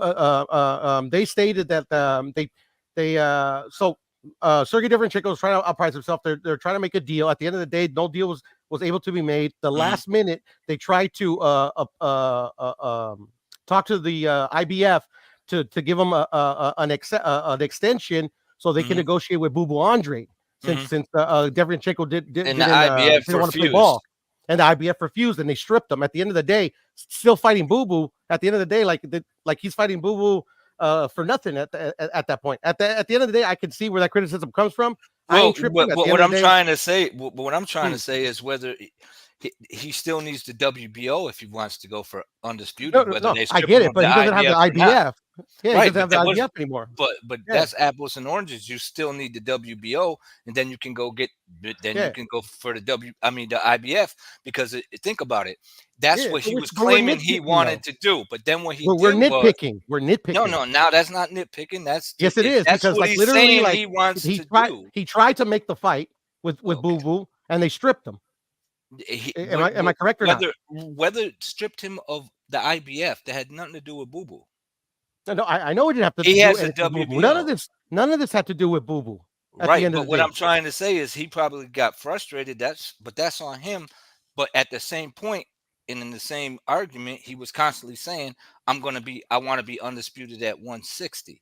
So whether he tried to make that happen, right. But he didn't try again. How could he try again? He got stripped. And what other belt did he have? He had the WBC, I believe. All right, so you had the WBC, the The IBF. WBC, yeah, the WBC and the IBF. Yeah. Okay, so there was still the WBA. Who had the WBA then? You know? The WBA was who was the WBA? No, actually, he had all three. If I'm not Oh, mistaken. okay, okay. Yeah, yeah. So I He mean, just missed. He was just missing Boo Boo. Like that would have right. been for undisputed, but they didn't But let him then do they it. stripped him. So then he said, "I'm not gonna go for." But still, in all, Mhm. I mean, it's still a kind of a legacy fight. Saying if I got stripped of the IBF, like to me, this is just the same argument. You know what I mean? Like to me right now, them saying that Bivol can't fight better BF for undisputed because the WBC don't want to allow it. Mhm. If those two dudes fight, whoever Mhm. wins, Mhm. even though they don't get the it's the WBC ain't up, I'm still gonna Mhm. call them undisputed as a boxing fan. Yeah, and You that's know what I'm cool. That's saying? cool for you. So, But at the end of the day, they're not going to be. right. Well, Yeah. right. But No, they're I'm just not, bro. saying. Trust me. Tio was undisputed to me, and everybody keeps telling me he wasn't. So at the end of the day, like No, you know, it is what it is. but what I'm trying to say is the Mm. belt that belt was out there. The WBC was out there to get. What do you mean the WBC was out there? The WBC, Devin Haney had the WBC belt. They were No, fighting Devin Haney didn't have it until Loma until they gave Loma the franchise. That's right, when he which that's was when a he had it. status. Yeah, yeah, And exactly. It then was a when status. and it Exactly. was just a status. It was no longer it was in the title. It couldn't have been Yeah, transferred. that's not how that's not how it was explained by the president of the WBC. Yes, it Yeah, was in the that the beginning, franchise but was then he no, changed it. from he never changed his story from the beginning. Yes. That was a status, but he was Yes. always the WBC lightweight champion with a franchise status They attached to it. both can't be That's all it was. champion. They both can't be champ. He was saying that they're both champions. Yeah, yeah, He but that's said the it was thing. a status. He's Wait a the minute, he's wait a the minute. president of the WBC. Look, You don't get man, to dictate what their we rules don't are. need to. You We don't. don't need to. No, what I'm trying to say is you can't change the rules whether Yes, he the can. He's no. literally the president. Okay, so last minute first it's a status and it can't change hands. So then Mhm. technically you're no longer a champion. If the No, title can't but change hands and you can't they lose didn't it, then determine you're not that. I don't care They didn't what. make that ruling. What's No, the I know you don't wait, care. well, That's wait a that's minute. the No, argument. That's the time out. argument. No, It the doesn't matter argument. what you No, if you you're care or still not, talking bro. over me. You're not letting me speak. Bro, like What is literally, the let me get- definition of a champion? Period. Bro, I'm not No, wait a minute. arguing. No, Like, look I'm not up arguing semantics with you, bro. It's not At the end of the semantics. day, What is you're the not the definition president of a or the champion? board of the WBC. Do I agree with what they did? No, I don't agree with what they did. Then there you go. But Then they made the determination, right. and literally these guys should be recognized as such. Just because you don't can't want to be- do it because you ju- got a ju- problem with what they did, that's on you. It ain't on No, me. that's not on me, and it's not on Yes, you. it is on I'm you. putting Yes, it it. is I'm on you. putting it. Yes, it I'm is. putting. Hold on, I'm hold on, putting hold it. on. You literally just said Hold that if they fight if because the WBC won't let them fight for all the Uh-huh. titles because of the Ukraine Yes. situation, you would still consider them undisputed. And then I said yeah, okay, Yeah, you but can who's consider them all you want. vacating? And I Who's vacating? considered whatchamacallit But who's vacating? Theo, but it didn't matter what I thought, right? Right, but Well, no, but there's a difference because somebody's not Let me say vacating. something. Hold on. Nobody vacated. Nobody vacated. Hold on. I normally don't say you're both right because I really don't like when two people are arguing. That's between y'all. But in this situation, I'm dead ass serious. I think you're both right, and I'm gonna explain why. I think the majority of the boxing public did not like that franchise belt. We didn't because number one, it caused a lot of problems. It caused a lot of arguments, and the way Devin got that belt, it still follows him. The way that because he didn't fight for that belt, and then Loma became a franchise champion, and then when you had that belt, you had like special conditions with it. But at the same time, the man is the president of the WBC. If he want to make a fucking 6 belt, he can do that. That doesn't mean that we gonna like it or whatever, but he can do that. So the fact of the matter is, he did do that. It was a bad idea, in my opinion, and I think that's what Puda was saying, right? I That get you what didn't you know. I agree get with what it. y'all. I I get what y'all you know? saying. I understand what y'all saying. Like I get where you're coming from, saying that this man he's running. He's dictating it because he's the president. Right. So he can switch and change and do Right. as And he pleases with his. That's not what I'm saying, though. That wasn't the point I was making. Which all of them make do. it clear, though, to make Right. it clear, a lot of people know that that Mauricio Suleiman favors certain fighters. Look at Jamal Mhm. Charlo, who had that belt for almost 2 years and didn't even fight Deontay nobody. Wilder. And what is it, Deontay Tyson Wilder? And what does he Fury. keep saying? What does he keep saying when it comes to Jamal Charlo? The WBC backs Jamal Charlo. in his decision. So there's a lot of things that he does that I don't agree with. But I think your point is you think, and this is where I have an issue, and I might disagree with you on this one too, kid. I didn't technically, if I wanted to look at it technically on paper, if you want to be technical, yeah, Tio needed that WBC belt to become undisputed champion. However, in my view, when you get a belt, you need to fight. You need to fight and earn that belt. How can you be saying Right. he needs to get that belt when he didn't even earn it? So in my eyes, he was undisputed because he beat the man that beat the man. But technically, on paper, he wasn't. No, actually, I think you guys are still missing my Okay, my what point. are you trying to say exactly? Well, a champion is somebody who defends his title. If I can't defend it or nobody can win it from me, then I'm no longer a champion. Period. That's the definition of a champion. A How do you champion get, how do you get has a to defend his title. Now, listen. yeah. If a guy decides to take a status and relinquish his championship, whose fault is that? He didn't relinquish it though. That's semantics. No, You that's know what not I mean? semantics. Like It- literally, it- Mauricio went on literally everybody's panel, bro. Like I seen him all. And he never changed up his story, which is like That's not true. which was very funny and was very sad at the same time because like literally he's telling you the fuckery he's doing, but you're missing the forest for the trees. That's what I always thought about like Mauricio. Like Mauricio's like literally he never changes up his story. He never does any of this. He tells you exactly what he's doing, but people are always like try to nitpick like arguments to have. At the end of the day, I understand that. I understand what you're saying. Like, I get your point. I totally get your point. I'm just asking if you get mine. A champion is somebody who defends his championship. If you're not defending your championship and your championship can't be given to someone who beats you, then technically you're not a champion. And so that's what it was said in the beginning. Then it was, okay, he's fighting Teofimo, as in Lomachenko. Mhm. Now we can transfer it. well, When that wasn't the case at the point. At first, it was given to Canelo and said that he can't transfer it. And then Canelo finally got rid of it because he said, how am I going to be undisputed with a franchise championship? He even believed that. Right, but I think he actually never got rid of it. He moved up in weight and he was no longer the champion in that division. So who cares? Hey, hold on. I think you might be I know you might be misunderstanding. I understand what you're saying, but I think I like doing comparisons. So let me just do it like this. If we're at a job and there's a manager, right? And he literally worked his ass off. He became that manager. He deserved it, right? Let's say he just gives it to some random motherfucker, right? And everybody's like, wait a second, this guy doesn't earn it or whatever, right? But he is the manager, right? So you're saying it's not that guy's fault, right? Which you're right, it's not that guy's fault. However, you can't blame the people for looking at him like he's not a manager. Oh no. I get that. I get he that. didn't earn it. No. That's what I'm trying to say. I also don't agree with your definition of a champion, by the way. Okay, that's fine. You don't have to. I'm just saying because like if a champion, like say David beats Canelo, but he loses his very next fight, he was never a champion. No, that's not what I'm saying. I'm not saying that the guy was never a champion, but if he don't have to defend his belt, he does it. He's no longer a current champion. All right. Well, you added a bit more context to what you're trying to say. Like you didn't say that before. Well, what does that? That's semantics.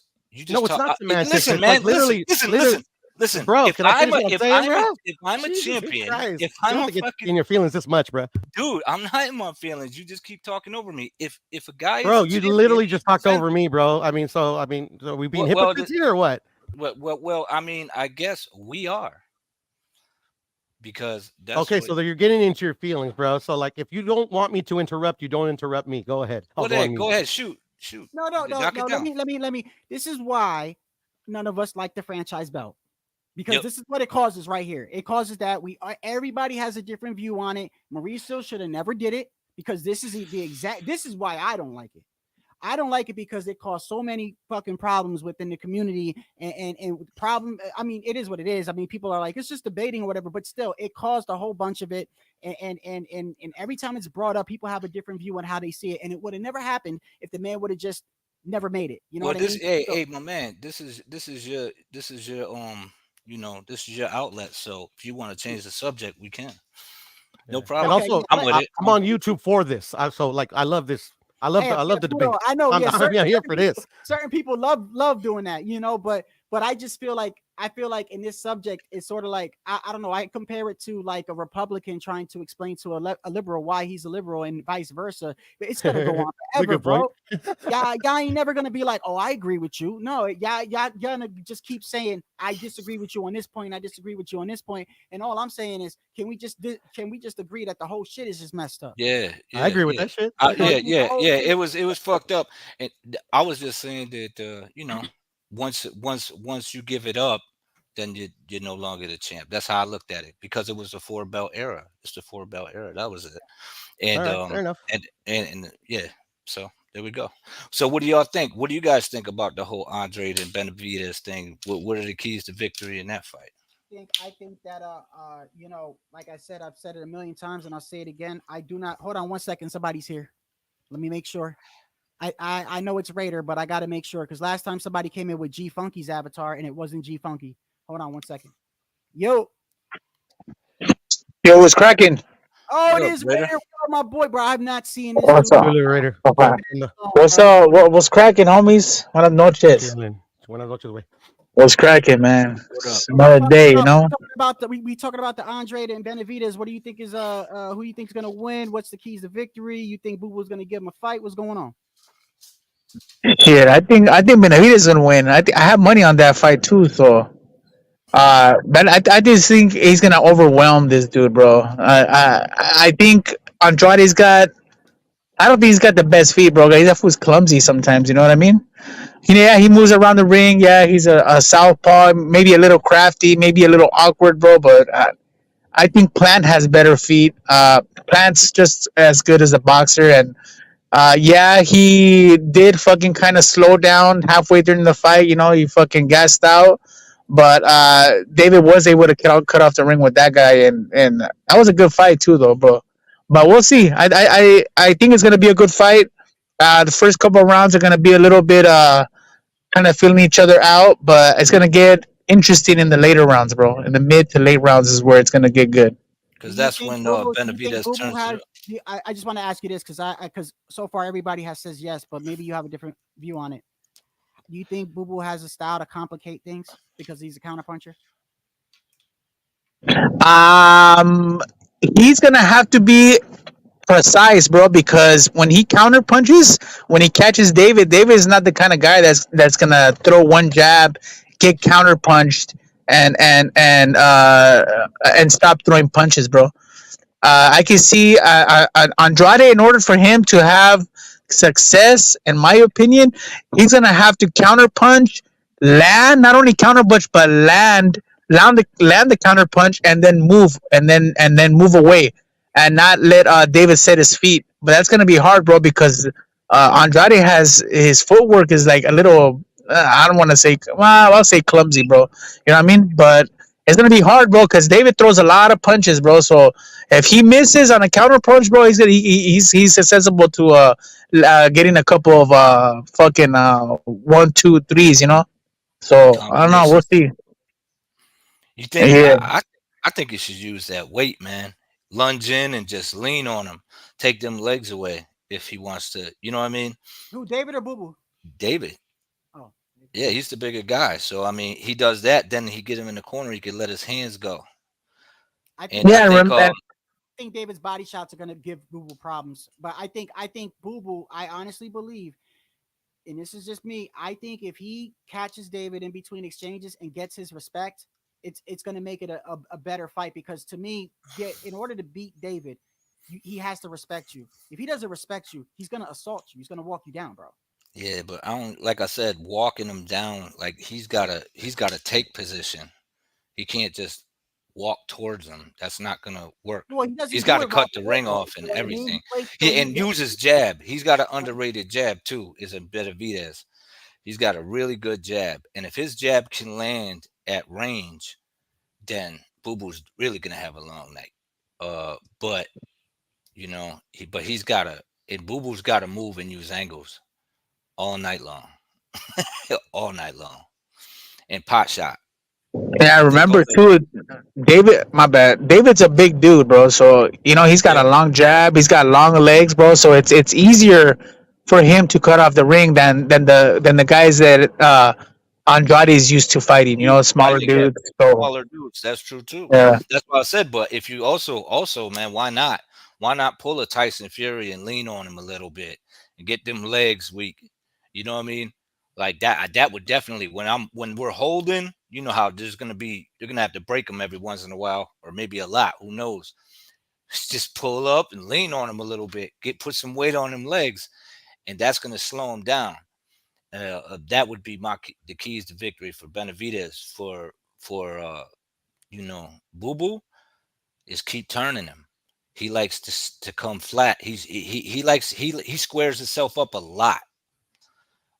As in Benavidez, Well, and he but walks flat. this is okay. Mhm. I hear what you're saying, 1-2 kid, but this is the point that I keep coming back to. Now I get it.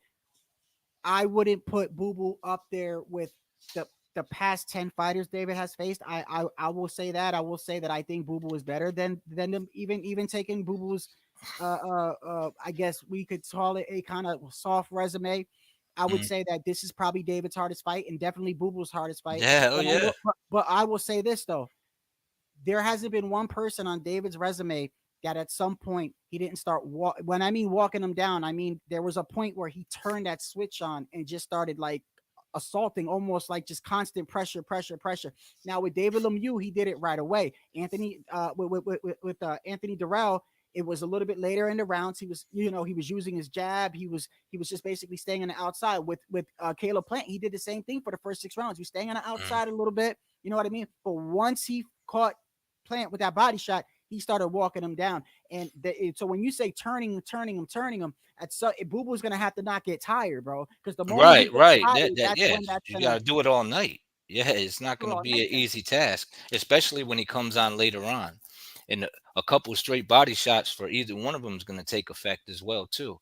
Will slow either one of them down a bit for a little bit. You know what I mean? Or take a little wind out of them later on in the fight, especially if Benavidez is landing it straight Hey, right to hey, the solar plexus. hey, Raider and 1-2 kid, did you guys see? I don't know if you guys have seen the lives that I had before. I had these small 2 clips. They're about under a minute each. Have you seen David and Boo Boo hit it? They look good, bro. Like, Yeah, have they you seen those better. clips? They Let me both show you better real quick. look good. The David one. I just want to do a comparison. The David one is a little bit. I think it's the David. They're both under a minute, but I just wanted to show you because, like I said, take it with a grain of salt because they're hitting a heavy bag. The heavy bag doesn't hit back, but it just shows me the kind of condition that they're in. And so let's go right here.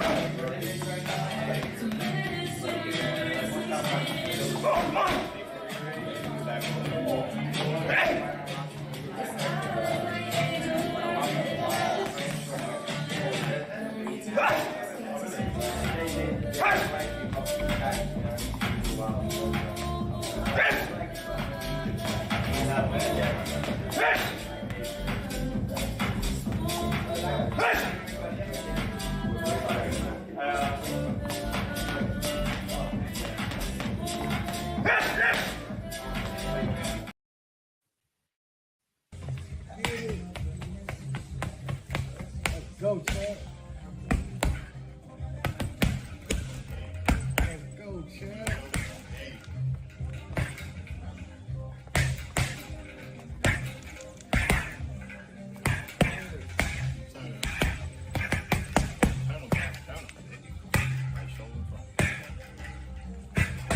Beautiful, Jack. There you go.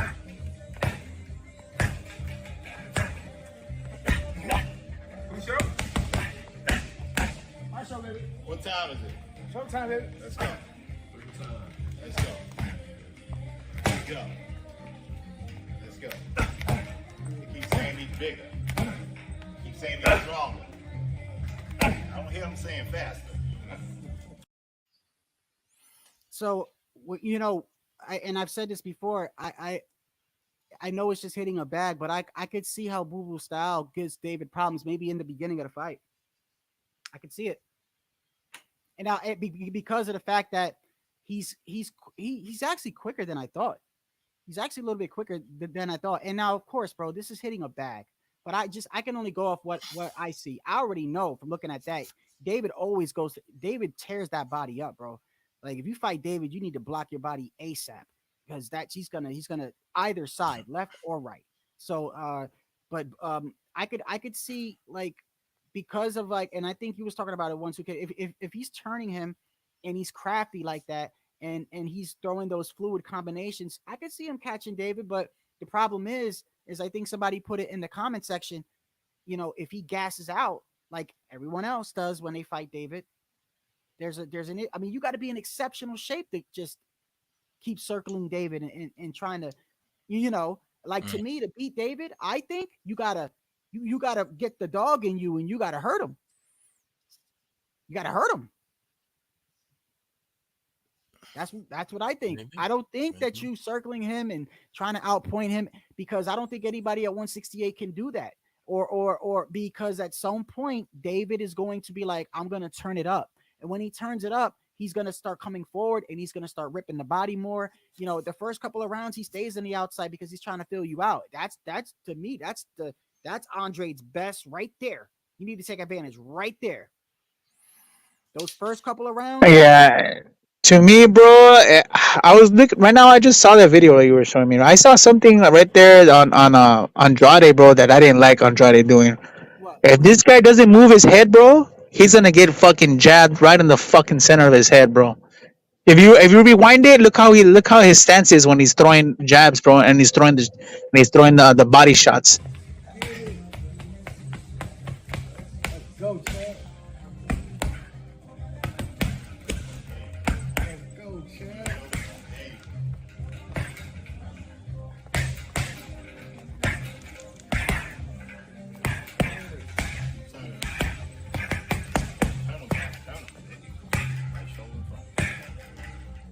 You're saying he's not moving his head. Yeah. Yeah, you saw how Benavidez was moving his head a little bit. His head is straight, bro. Like he's like just going straight at. Oh my bad. Hold on.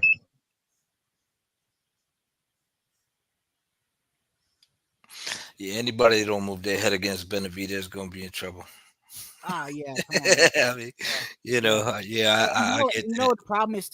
This is listen. I think, like I said, I think Canelo beats David. But you know what I really like about David is because he goes upstairs and downstairs. Yeah, And smart. he mixes it up, and it's like, bro, can you imagine getting ripped to the body, and then like you got to worry about your head again? I would just curl up like this, bro. Like because like at some point, and the thing is, David has great stamina. Yeah, I think he has good stamina. yeah, it's true. It's true. But so does Andre. Andre, Yeah, and I think people are not giving Andre enough credit because I think like I could see like Andre quick, bro, and those punches got some snap on him. yeah, Snap on him. and I'm pretty sure once if Benavidez punches Andre in the head with a jab, he's gonna immediately start moving it. I don't think he's gonna sit around there and just eat that shit like, oh nah, man. Yeah, he definitely gonna be moving his head. I think it's gonna be a good fight. It's an interesting fight. You It's a think very Canelo interesting beats fight. David? You think Canelo beats David? It's a give and take. I could see them both winning that fight. I could honestly see them both winning that fight. I could see because low key, David Benavidez is almost tailor made for Canelo. He's not an ambush fighter. Right. He walks you down, and Canelo likes that. Right. Come get Canelo me. likes it when you bring it. Yeah, And yeah. not only that, I can't see somebody just walking Canelo down. I haven't seen it yet. Maybe it's because I haven't seen Right. it yet. But But also though, even with Canelo's head movement, Right, Benavidez that's is gonna gonna be a be problem touching too. him. Right. Yeah. No, Benavidez is gonna be touching him. His It like, defense. yeah, he's got good defense, but I'm just saying he ain't gonna be able to avoid all them shots. And if No, I Canelo, know. I mean, if Benavidez uses that jab and gets distance and has Canelo trying to sneak his way in, and he don't get greedy, he might make it That's an it. easy Once night. but you just said the main thing. Greed, bro. I see David getting greedy. Yeah, exactly. That's gonna He's make getting it an greedy because exciting he's fight, winning rounds. right? he's getting in his head like, oh shit, I'm getting to Canelo, right? And I'm just let me Yeah. turn it up, and then Canelo catch you with like a hook right in between. Yeah, your he the type of combinations, dude bro. that'll throw too many too. Like, oh fuck that. I'm a shoe shine this motherfucker. Yeah. You know, but still in all though, it's difficult to do when the guy's that quick, and Canelo can take a good shot. So it's a hell of a fight, actually. It's a good fight. That's a Hey, good shout fight. out to one of my supporters, Technique, for being here, man. You missed it, man. You missed it. I actually gave a shout out to you guys, man. You know, I said it was like it's like if I owned a restaurant and you came in and bought a meal, and when you was leaving, you called me trash and shit like that. And I'm like, why'd you call me trash? And then you kept coming back the next day and the next day buying a meal, supporting me. Then after a while, I'm like, hey, Technique, one of my favorite customers. You like, shut the fuck up. And I'm like, it's okay. Just leave the money on the counter. Have a good day. See you tomorrow. So I really appreciate you, man. Thanks for coming here.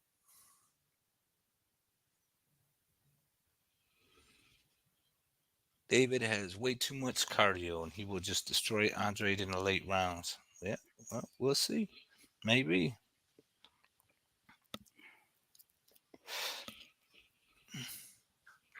Speaking of Shakur, my second topic was how Shakur can't handle criticism. I'm glad he's here because he's saying I'm capping for Shakur. And my second topic is how Shakur can't handle criticism. It's so funny. These trolls make themselves look so fucking stupid, bro. I'm telling these dudes, the IQ on some of them is just I don't know, but maybe I shouldn't call them stupid enough. I appreciate them being here, but real quick, just on Shakur, you know, I think that it shows the immaturity that he has. Like he's immature because, you know, bro, we live in a social media age, bro. Okay, if you have a performance like that, okay, lackluster, shows that you wasn't engaging, what do you think people are gonna say? What do you, Yeah, especially they're after, gonna. you know, especially after everything that's going on with you and Devin Haney and the cap between you and Tank? What do you think people are gonna say, bro? Yeah, I'm back. My bad, guys. I had to do Hey, something real quick. But now, hey, back to well, real quick. Back to what you guys were go ahead. talking about, David and fucking and Canelo, right, bro? And Andrade. Uh, yeah, Andrade needs to move his head, bro. He definitely got. I mean, take it. That was just fucking hitting the bag, bro. But you know, you got to move your head. Even David was moving his head a little bit. You know, you have to be able to move your head against David, right?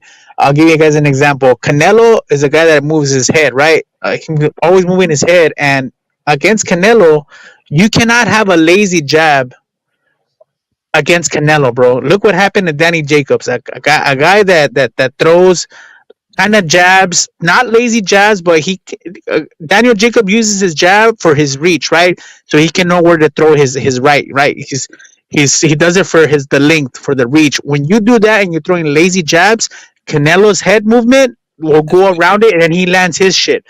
Yeah. If you have a nice stiff jab like a Kovalev or a Bivol, where a Triple G, where it stops you, that's what you need against Canelo, right? But you need defense. So it's a little bit of Or both. Benavidez. Benavidez got Yeah, an underrated jab, Well, man, well, and it's a yeah, long one too. Raider, I yeah. don't know. It's a long one, but he needs to work on a super stiff jab, like a broomstick jab, right? Because he kind of throws it sometimes where he's measuring so he can throw his right, which is good. But he needs a little bit, I think, stiffer jab that lands, because sometimes he misses a lot of his jabs.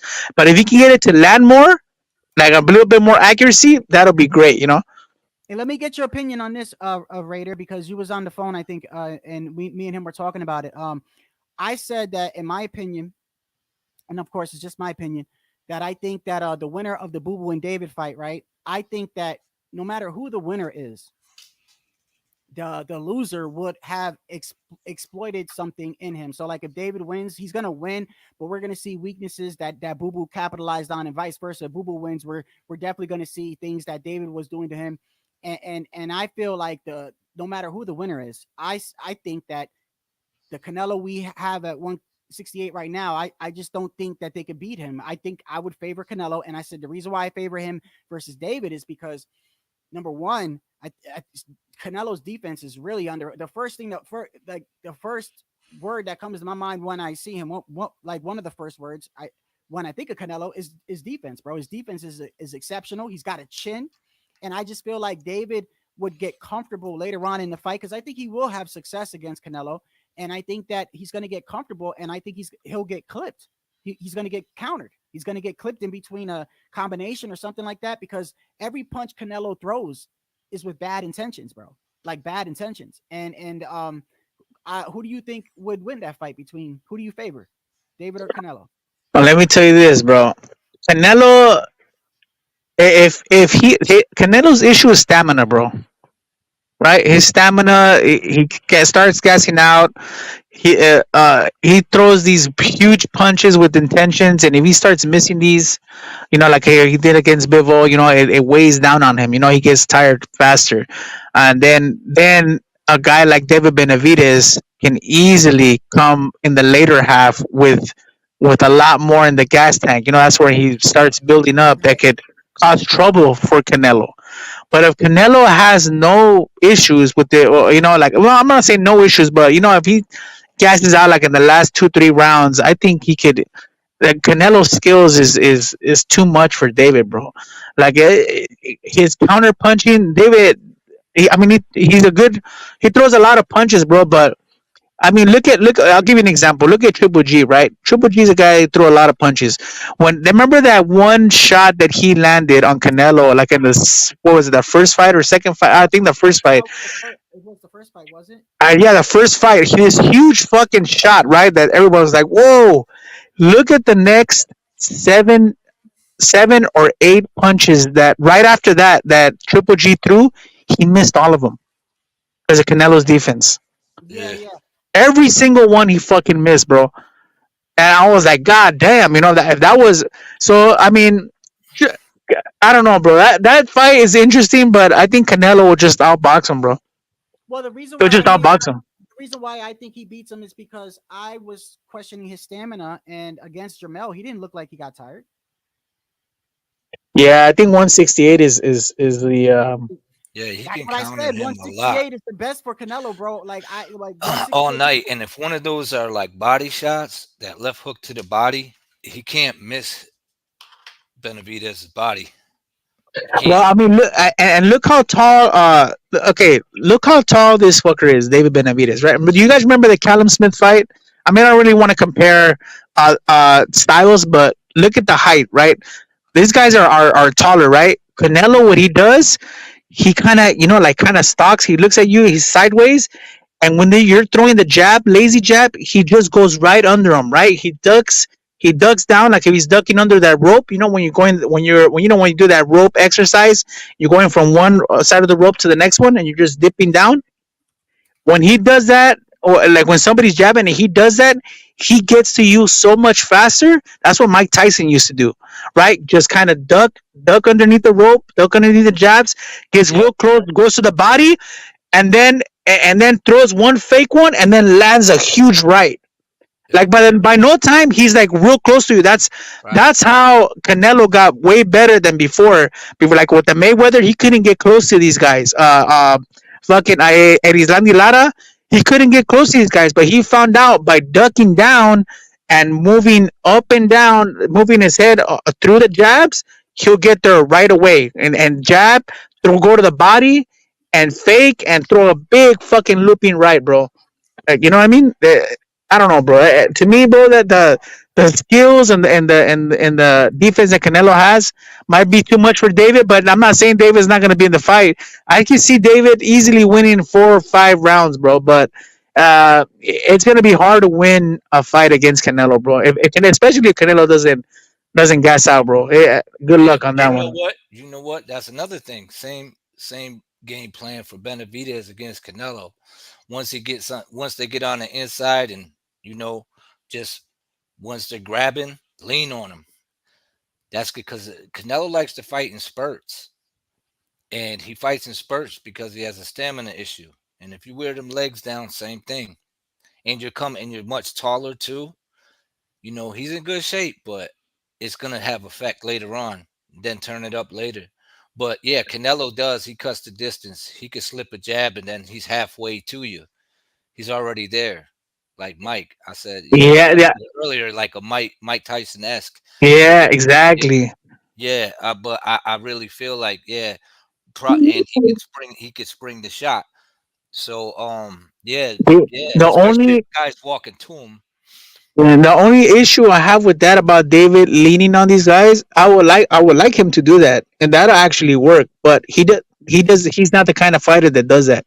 He Nah, doesn't like he doesn't, bro. Like when they hug him, he wants to get out of that fucking yeah, out of that clinch as fast as possible and come forward and and start let throwing them hands punches. go. Yeah, he wants to. Yes, Yeah, he wants. He's like, I yes, got fast hands. I want to give you these hands. yes.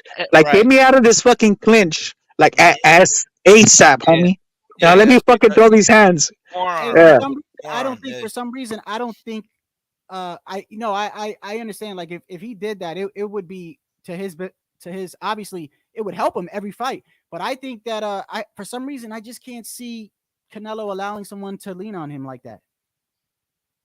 well, I don't know. I don't know, man. With I that just type feel of like that would pressure, be I don't know if you that would got be much choice. counterintuitive. Look. When was the last time you seen somebody? Honestly, when was the last time you seen somebody stand there, like almost in the phone booth with Canelo and try to like, you know what I mean? When was the Bivol. last time? And what did he do? He lifted Bivol up. And what did that do? That took some of his legs away. Yeah. Yeah, It's but Bibbo's a whole different fighter. That right, motherfucker, right. that I guy's like. defense is impeccable, bro. I Yeah. think 175 is too much for Canelo though. No, it is. It's, dude, 175 is too much weight, bro. He's too slow. He I has don't too know. much weight on him. I don't know if it's too much for him. I think it was just a guy like what we're talking about with Andre, like he's a mover and all that, but Bibbles don't get tired. His feet don't get tired. So Canelo had to work to get to him, to get away from him. He had to work all night. You know what I mean? So by the time he gets to him, he's trying, oh, I got him now, and he's just, he's trying to please the crowd, and he's getting all them shots off, and he's throwing everything hard, and dude's like, exactly.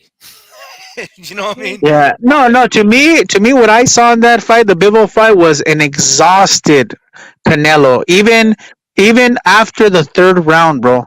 The Yeah. third round, he was already gassed. Like he was.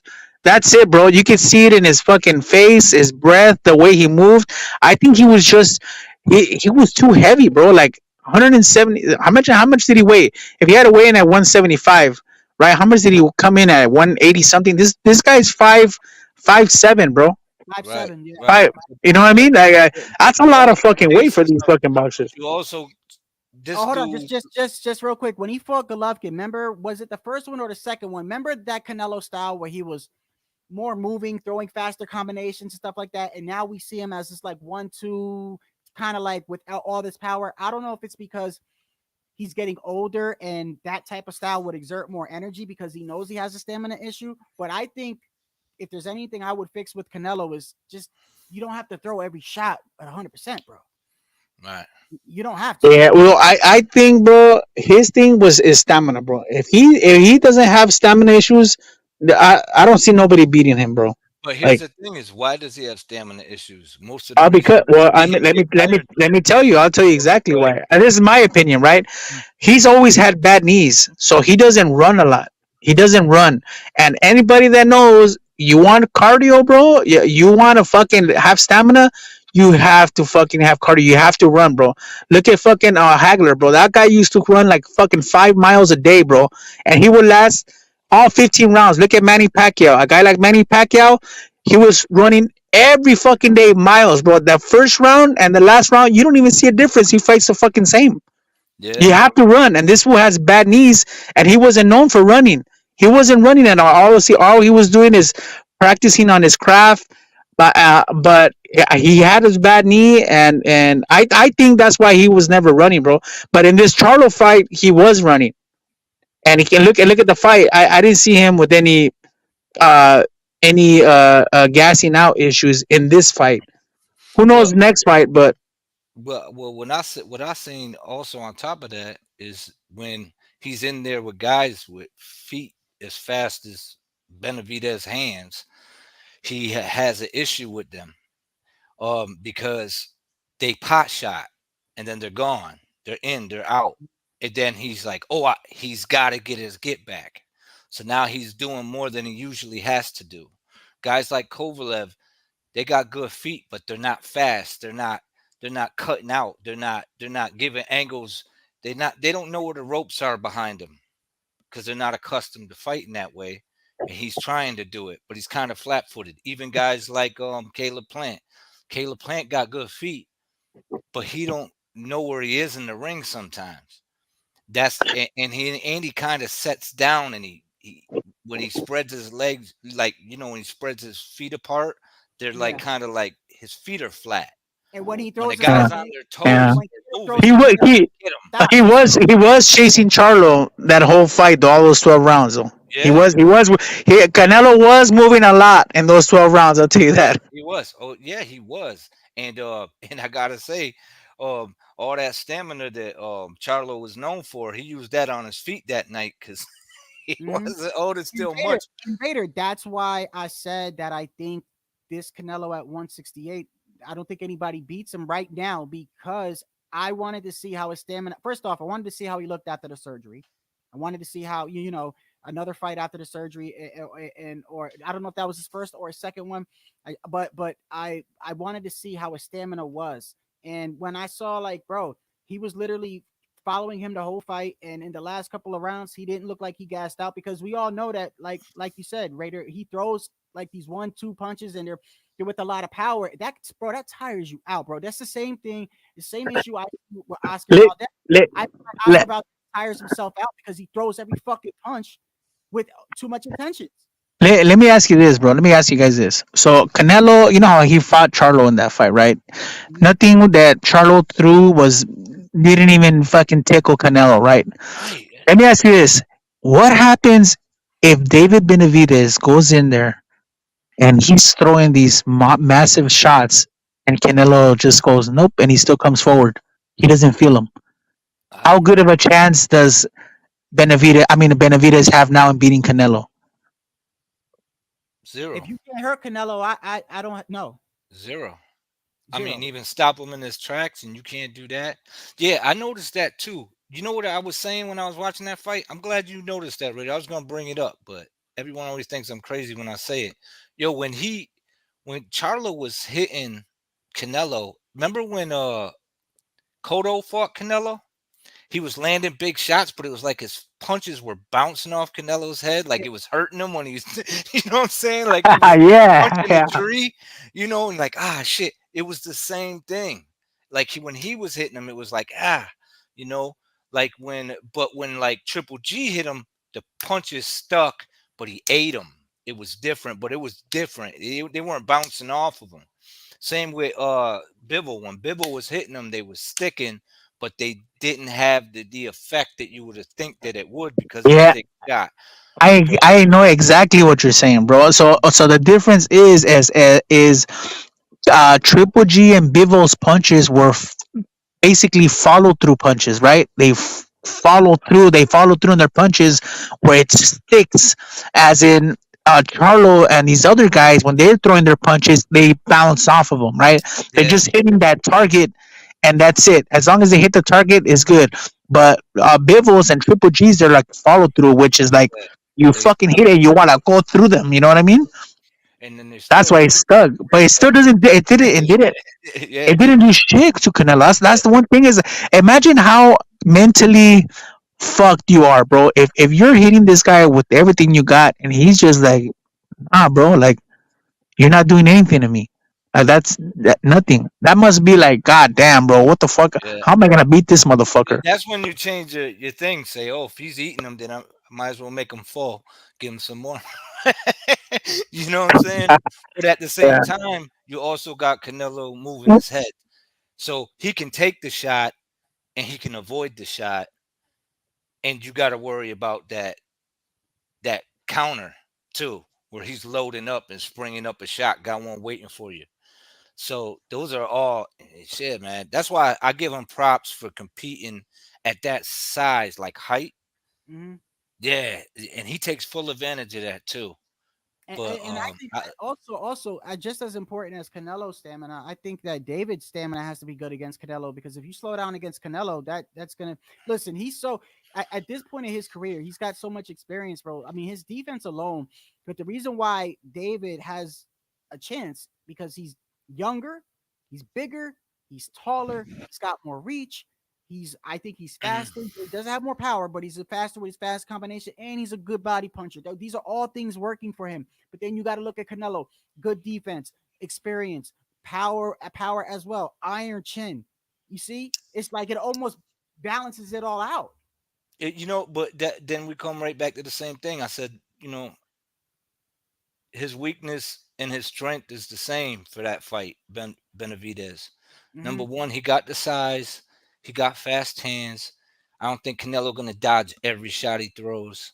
I think he's gonna get touched here and there, but he's got a good chin.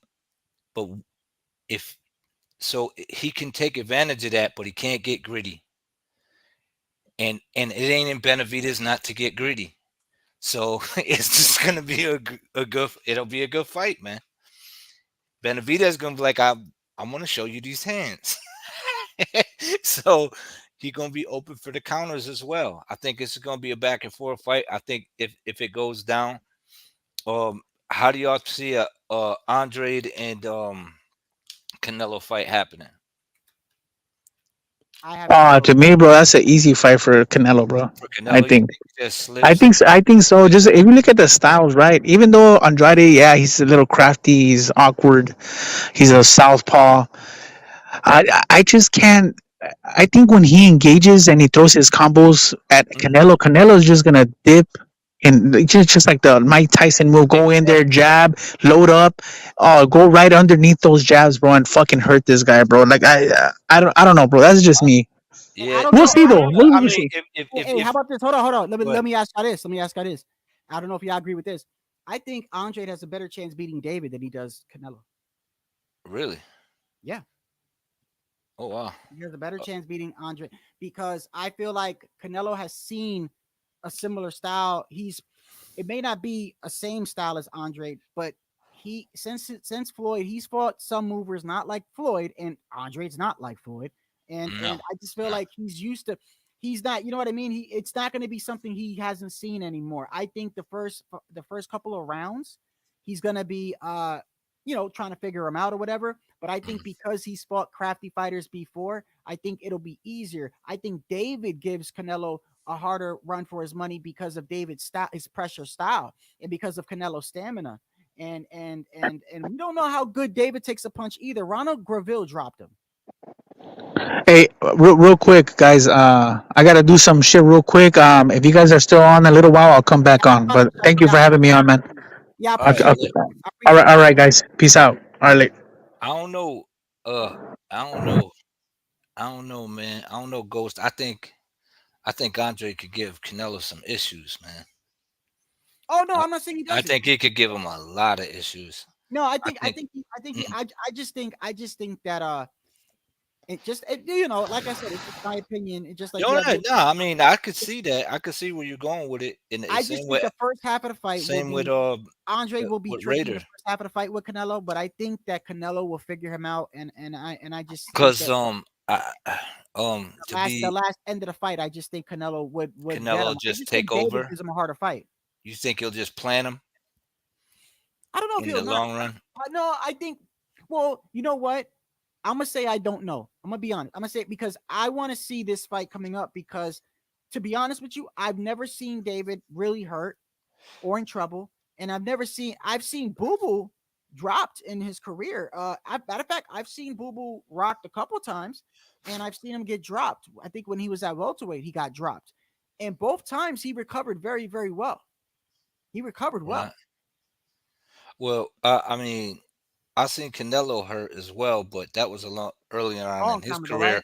But the difference is, I think Canelo's punch resistance, even though we don't see um Andre get hit much, is probably better than Andre's.